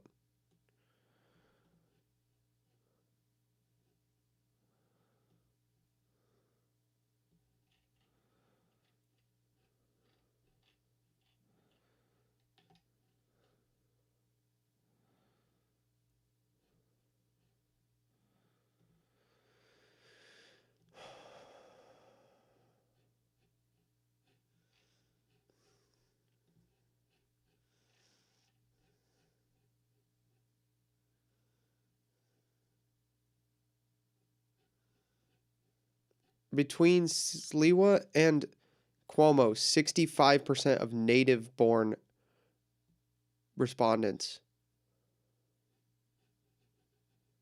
65% of native-born respondents.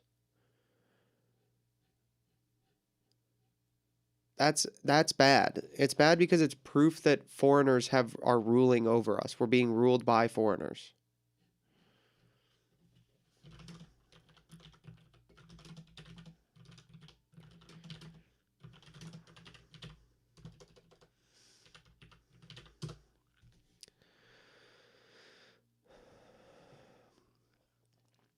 The heaviest penalty for declining to rule is to be ruled by someone inferior to yourself. Plato.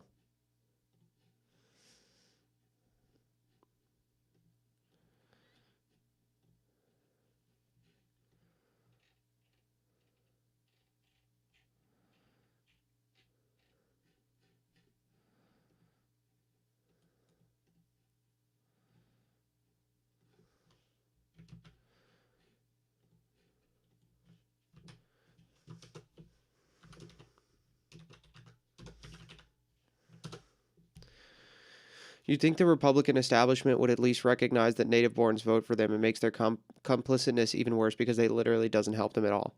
Yeah, they're just stupid, you know?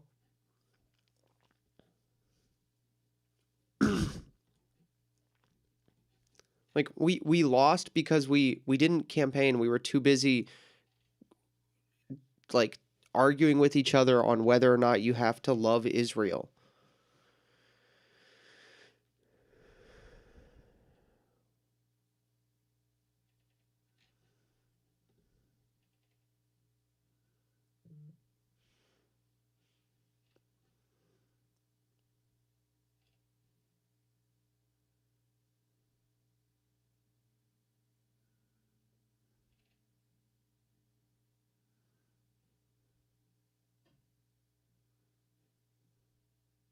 Lol, really? What do you mean, lol, really? Lol, really what?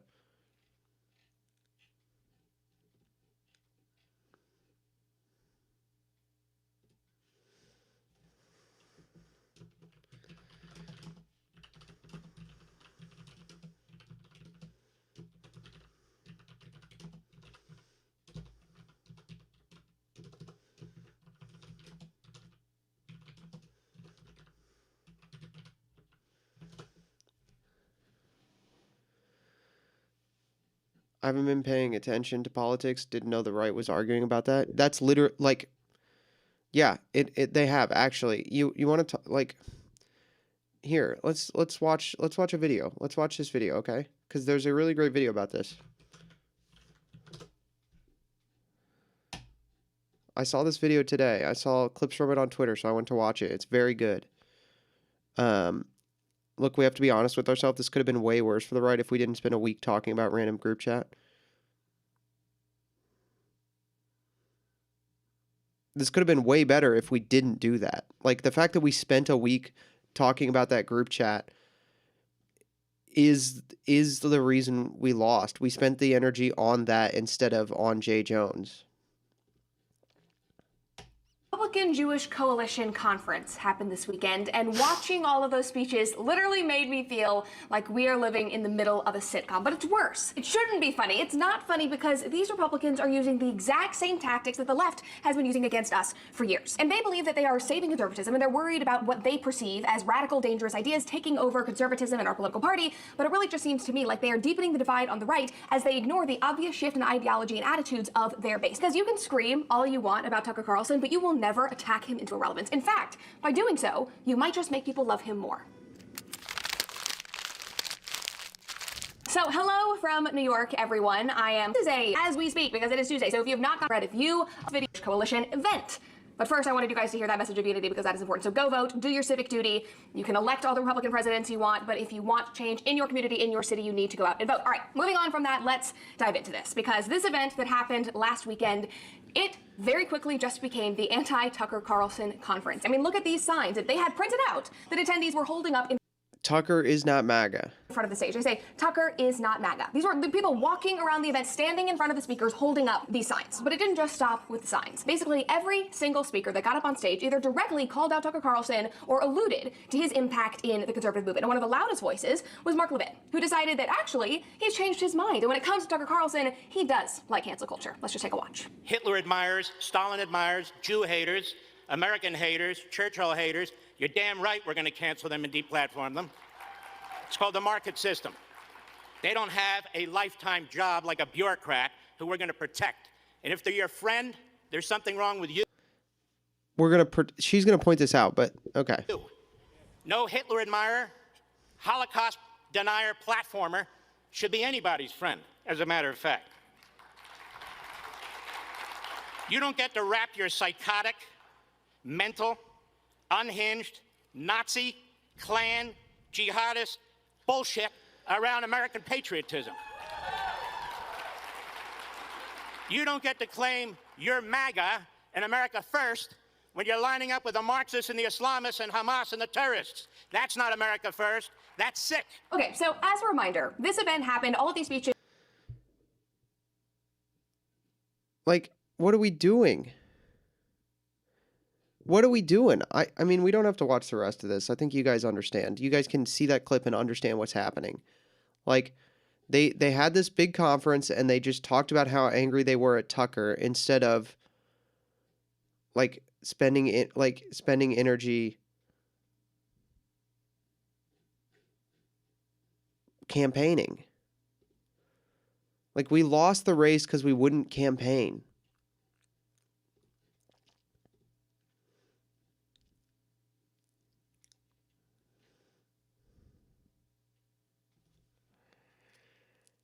"2026 will be worse if we don't course correct." Yeah, but the course correction we need to make is that, like,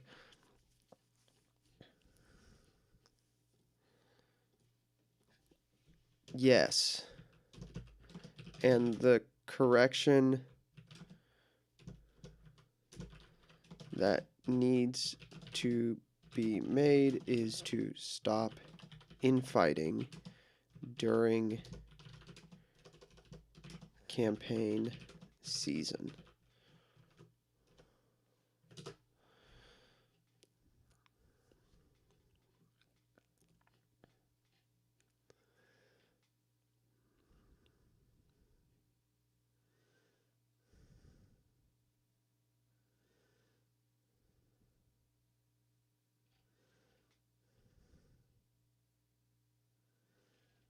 Like, what are we doing?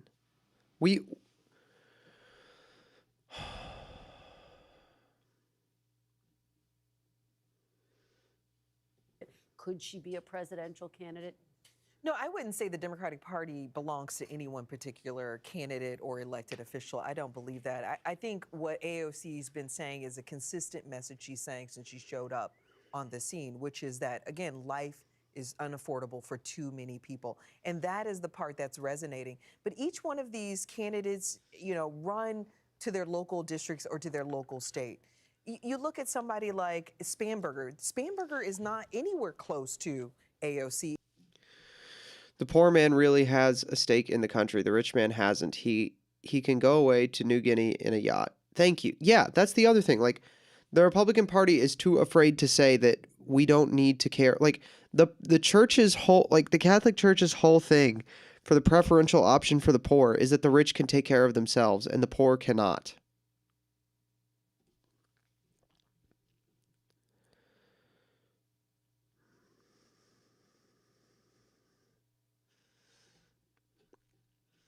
Is the age-old saying, when a robber's at the door, feuding brothers reconcile. Unless one of those brothers is a groper, then the other brother has to team up with the robber to denounce him. Yeah, that's what happened. Like,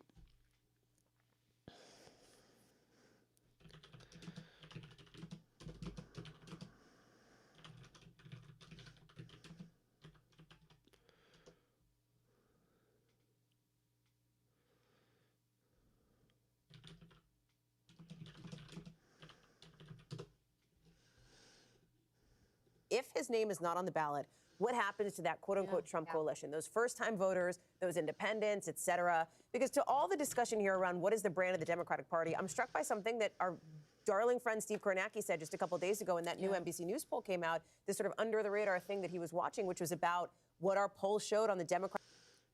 Here we go. Look, it's...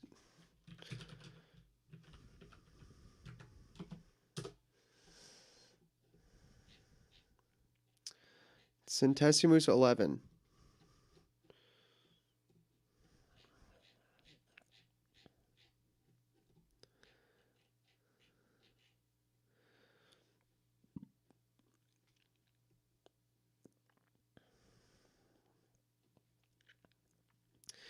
Rereading Rerum Novarum.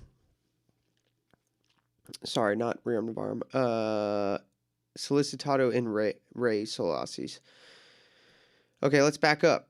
Another important aspect, which many applications to our own day, is the concept of the relationship between the state and its citizens. Rerum Novarum criticizes two social and economic systems, socialism and liberalism. Liberalism as an economic system refers to capitalism. Liberalism, the economic system,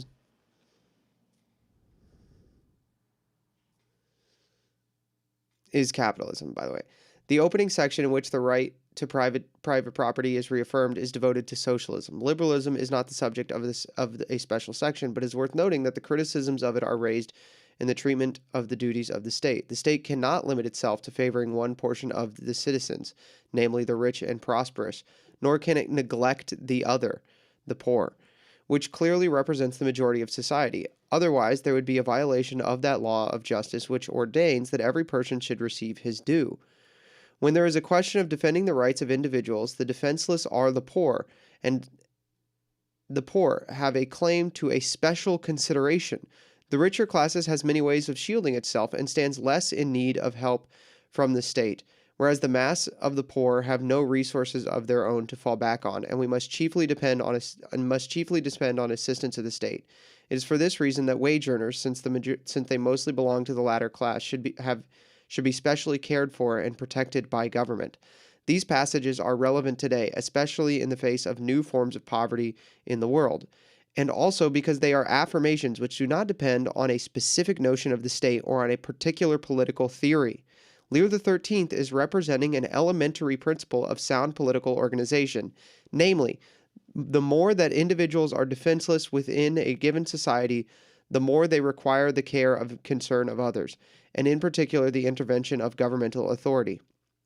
In this way, we nowadays call the principle of solidarity. In this way, what we now call the principle of solidarity, the validity of which both in the internal order of each nation and in the international order I have discussed in the encyclical Solicitudo Reos Solaces. That's his encyclical. It is clearly seen to be of the fundamental principles of the Christian view of social and political organization. This principle is frequently stated by Pope Leo XIII, who uses the term friendship, a concept already found in the Greek philosophy. Pope Pius XI refers to it with equally meaningful term social charity. Pope Paul VI, expanding on the concept to cover the many more modern aspects of the social question, speaks of a civilizational love. Rereading the encyclical in the light of contemporary realities enables us to appreciate the Church's constant concern for and dedication to the categories of people, so this is Rerum Novarum, Constant concern for and dedication to categories of people who are especially beloved by the Lord Jesus. In the content of the text is an excellent testimony to the continuity within the church of the so-called preferential option for the poor, an option which I defined as a special form of primacy in the exercise of Christian charity. Pope Leo's encyclical on the condition of the workers is thus an encyclical on the poor and the terrible conditions to which the new and often violent processes of industrialization have reduced great multitudes of people. Today, in many parts of the world, similar processes of economic, social, and political transformation are creating the same evils. If Pope Leo XIII calls upon the state to remedy the conditions of the poor in accordance with justice, he does so because of his timely awareness that the state has the duty of watching over the common good and of ensuring that every sector of social life, not excluding the economic one, contributes to achieving that good. While respecting the rightful autonomy of each sector, this should not, however, lead us to think that Pope Leo expected the state to solve every social problem. On the contrary, he frequently insists on necessary limits to the state's intervention and on its instrumental character insomuch as the individual, the family, and society are prior to the state, and insomuch as the state exists in order to protect their rights and not to stifle them. This quote right here, though, which goes to footnote 33, but this quote right here is a banger. 33... Rerum Novarum 125. Rerum Novarum 125.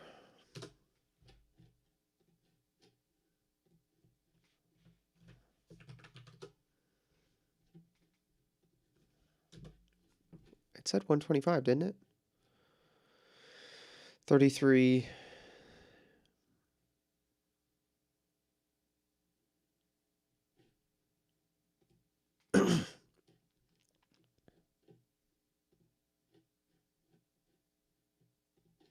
I guess when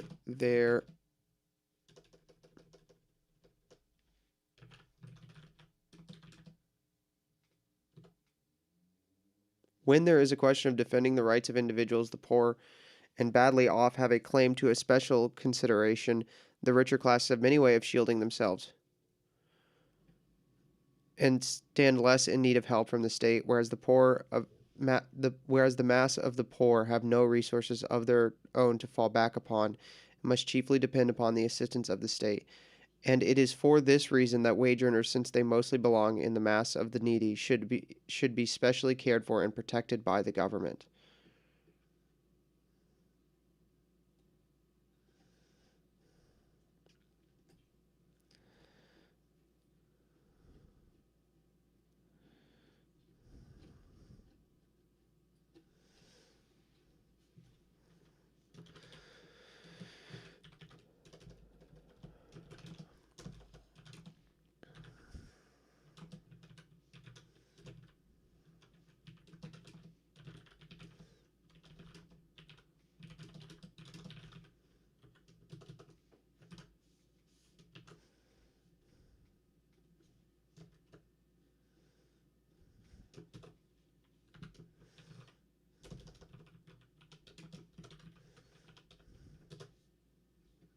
Jacob Fry won with only 41%. That's good.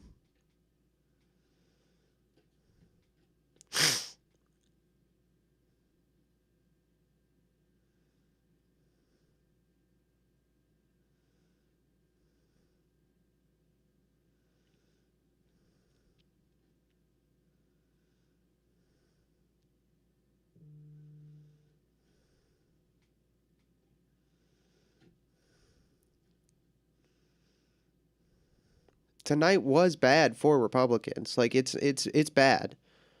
But it's bad because we didn't campaign. We didn't care.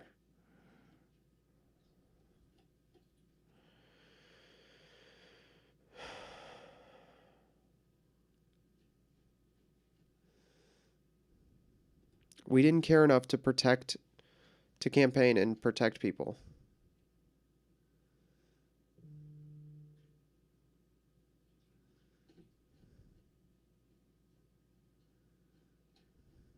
Yeah, the best result of the night is the better Democrat winning. That's completely true. Like,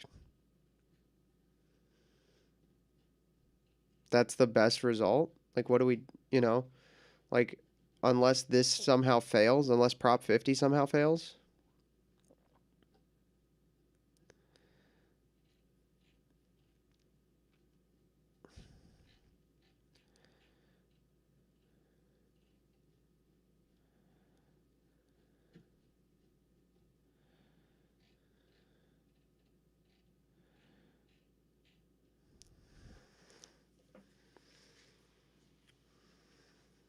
Yeah, this is, I mean, this is ugly. This is terrible.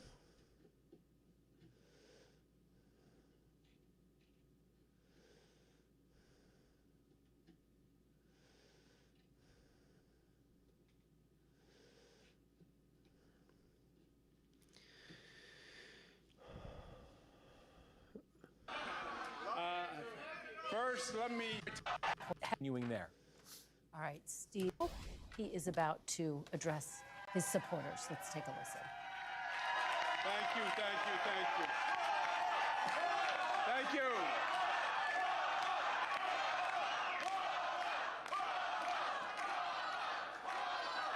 You're taking my time. You're taking my time. First, let me, I love you too. I love you too. Let me acknowledge part of my special campaign team. We have from the right, Telef Lundaval, the new son-in-law, husband of Mariah. We have Mariah, Cara, Michaela. I want to thank our campaign chairman, Bill Mulrow, our great campaign manager, Greg Goldner. I want to thank Mayor Adams, who stepped out of the race to make us more competitive, and that was a very gracious thing to do. I want to thank Mayor Bloomberg, who gave us his support, Governor David Patterson, all the unions, and I am blessed. I am blessed. Yeah, Winsome, like, why would we expect to win a big turnout for Winsome Earl Spears? Yeah, like, we didn't run candidates built for the places they were running in. Like, the Republican vote in Virginia is, like, Southern good old boys. Like, why did we run Winsome Earl Spears? I don't know anything about her. I'm sure she's a nice lady, but, like, why did we run her? Like, that's not a candidate built for Virginia. Blessed to have the people in this room.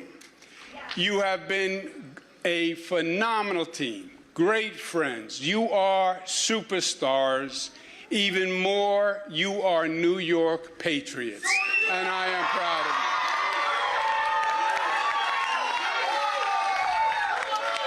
you. This campaign was the right fight to wage, and I am proud of what we did. I don't know if it's a white guy. I think it literally is if they picked somebody who, like, I think Spears is, like, let's look into her. I think she's, like,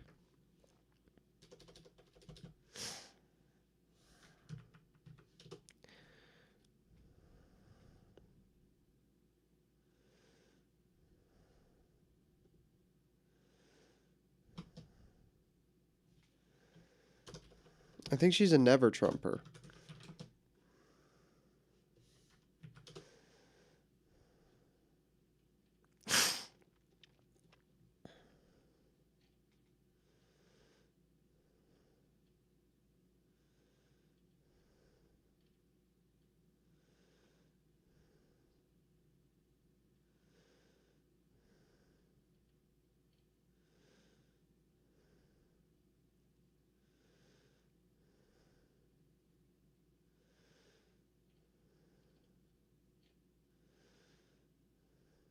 I think she was a never Trumper, and, like, she's just not a good candidate either. Like,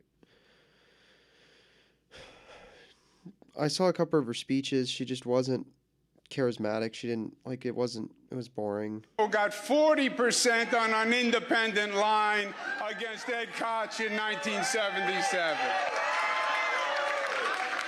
It's also important to note that almost half of New Yorkers did not vote to support a government agenda that makes promises that we know cannot be met. We support an economy. You've been listening to former Governor Andrew. And this is an instance where Democrats in New York City voted for a newer, younger candidate, someone who was less. It's just a massive L.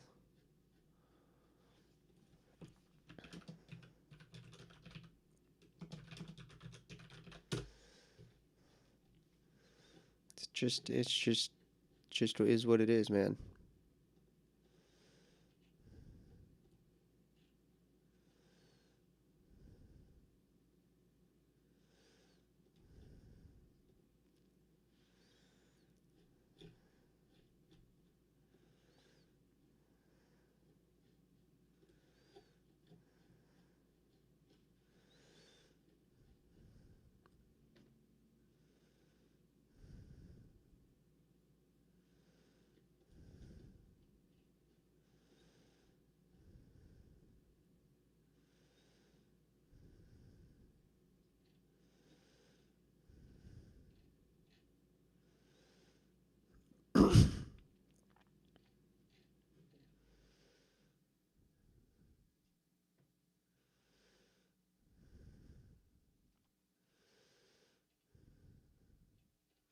Yeah, she was never Trump. I did know that. She's like a never Trumper. Like, what were we doing?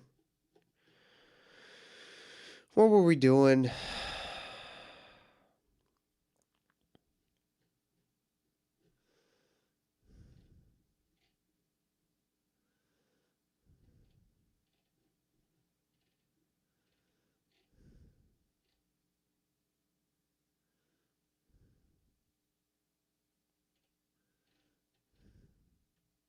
Are we winning, son? No, I don't think so.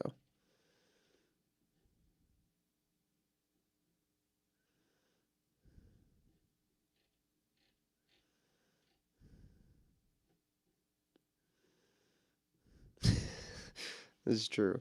The Virginia GOP consultant class needs to be tarred, feathered, and thrown in the Chesapeake Bay. Big. That's totally true.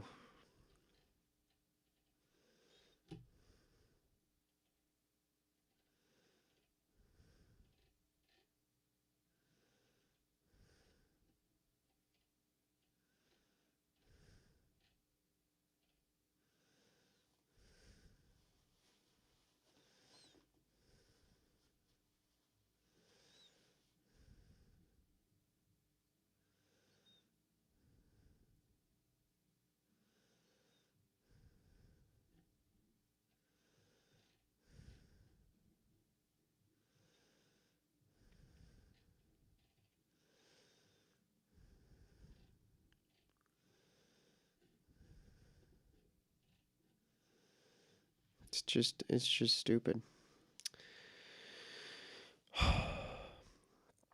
It's just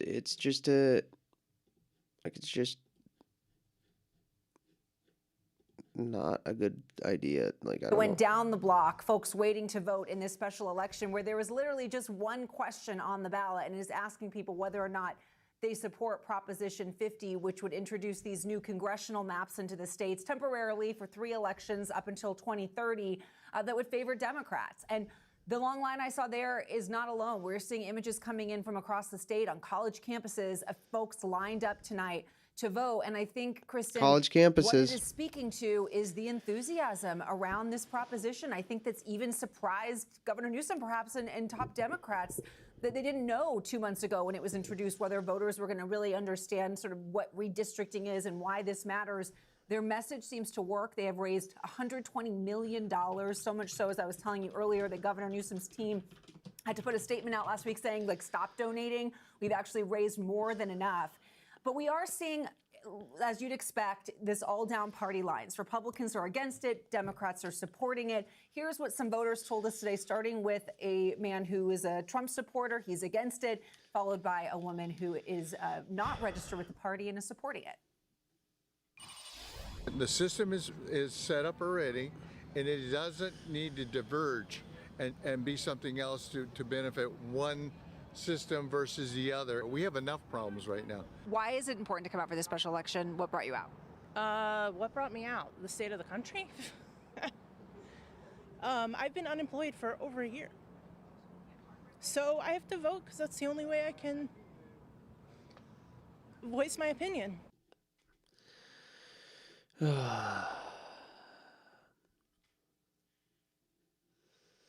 If you're, by the way, if your state, you need to call your state representatives, and you need to look into if your state has a map on the docket, and call your state representative.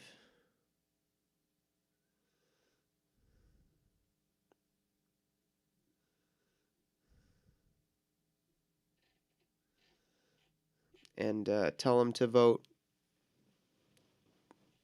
Either vote for or against, depending on if it's for Democrats or if it's for Republicans.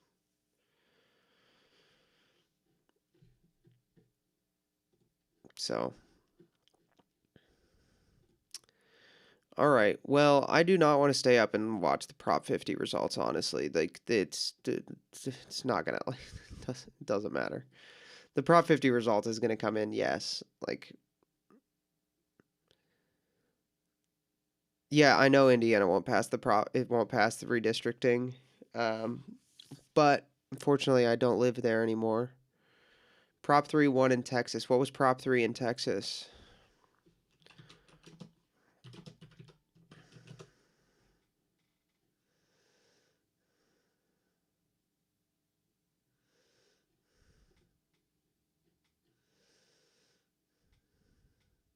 Oh, that's good. He speaks of it being unfair to, quote, any particular side, instead of just saying this hurts my party. Even in defeat, the Republican Party can't help but think about what Democrats would do if they were in charge. It's absolutely ridiculous.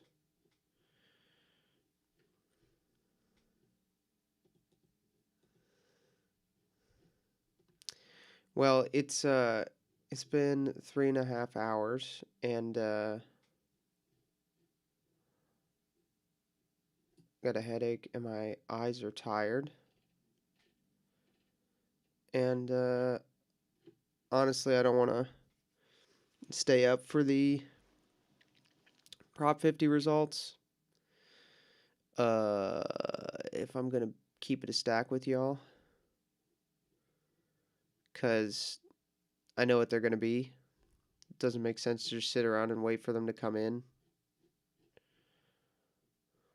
Oh, he's talking about props. Texas. So essentially, that's what's being decided in the next few minutes when we get these California results. Could California pass this, enact the new maps, and wipe out what the Republicans did in Texas? What would happen then, though, is there are other states where this is playing out. Republicans have enacted a new map in Missouri that could give themselves a new seat there. There's a potential that would go to a referendum. It's complicated. The court ordered, there's a law and court ordering redistricting in Ohio. The new maps have come into place. It could be Republican gains of 2 seats, but they are going to be competitive there. But there could be Republican gains. New maps in North Carolina could be a new Republican gain there. Florida looms as a big possibility. If Republicans are aggressive, they could get 3, maybe 4 new seats out of there. So there are other states coming into the mix.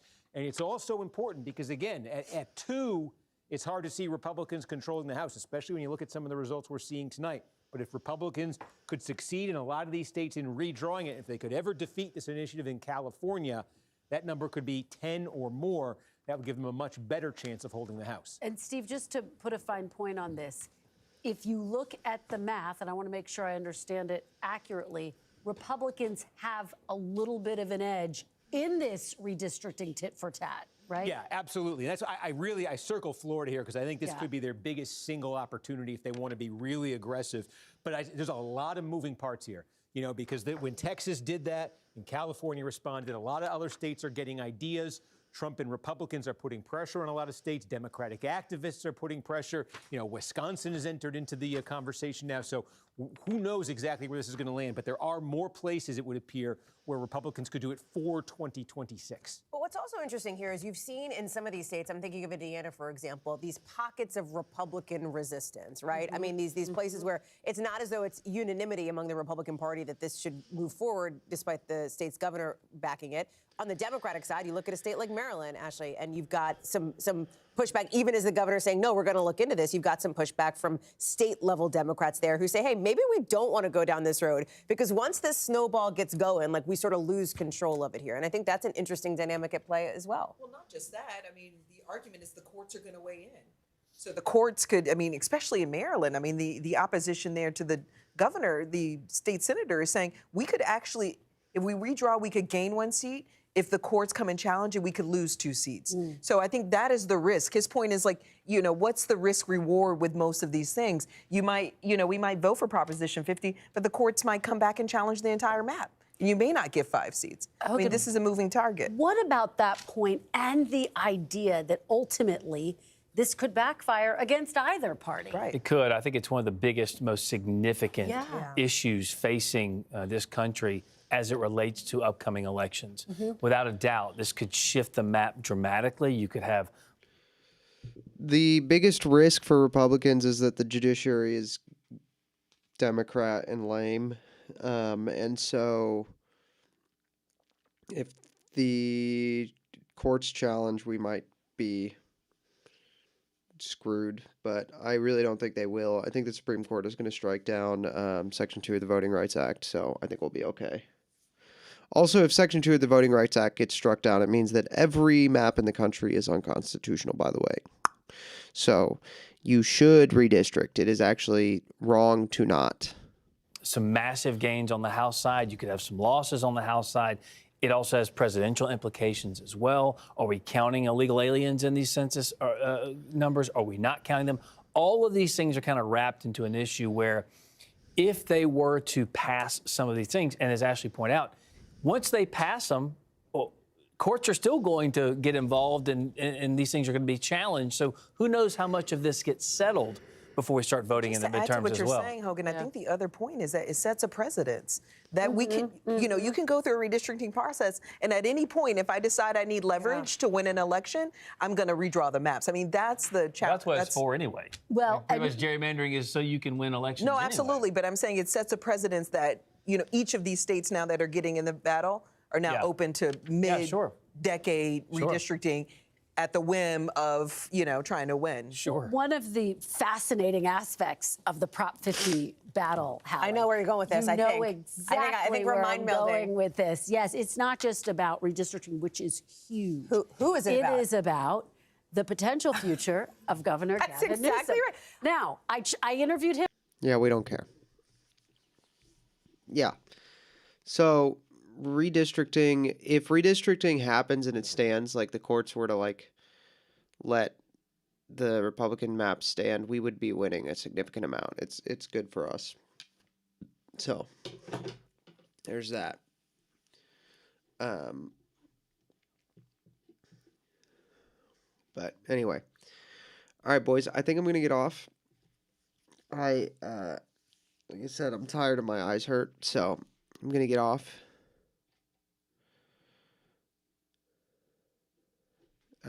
So elections are made by redistricting and the census and immigration. That's literally all it is, yeah. So, all right. Good night, everyone. Thank you all for watching. Make sure to like if you haven't on YouTube. Yeah. God bless you all. Say your prayer.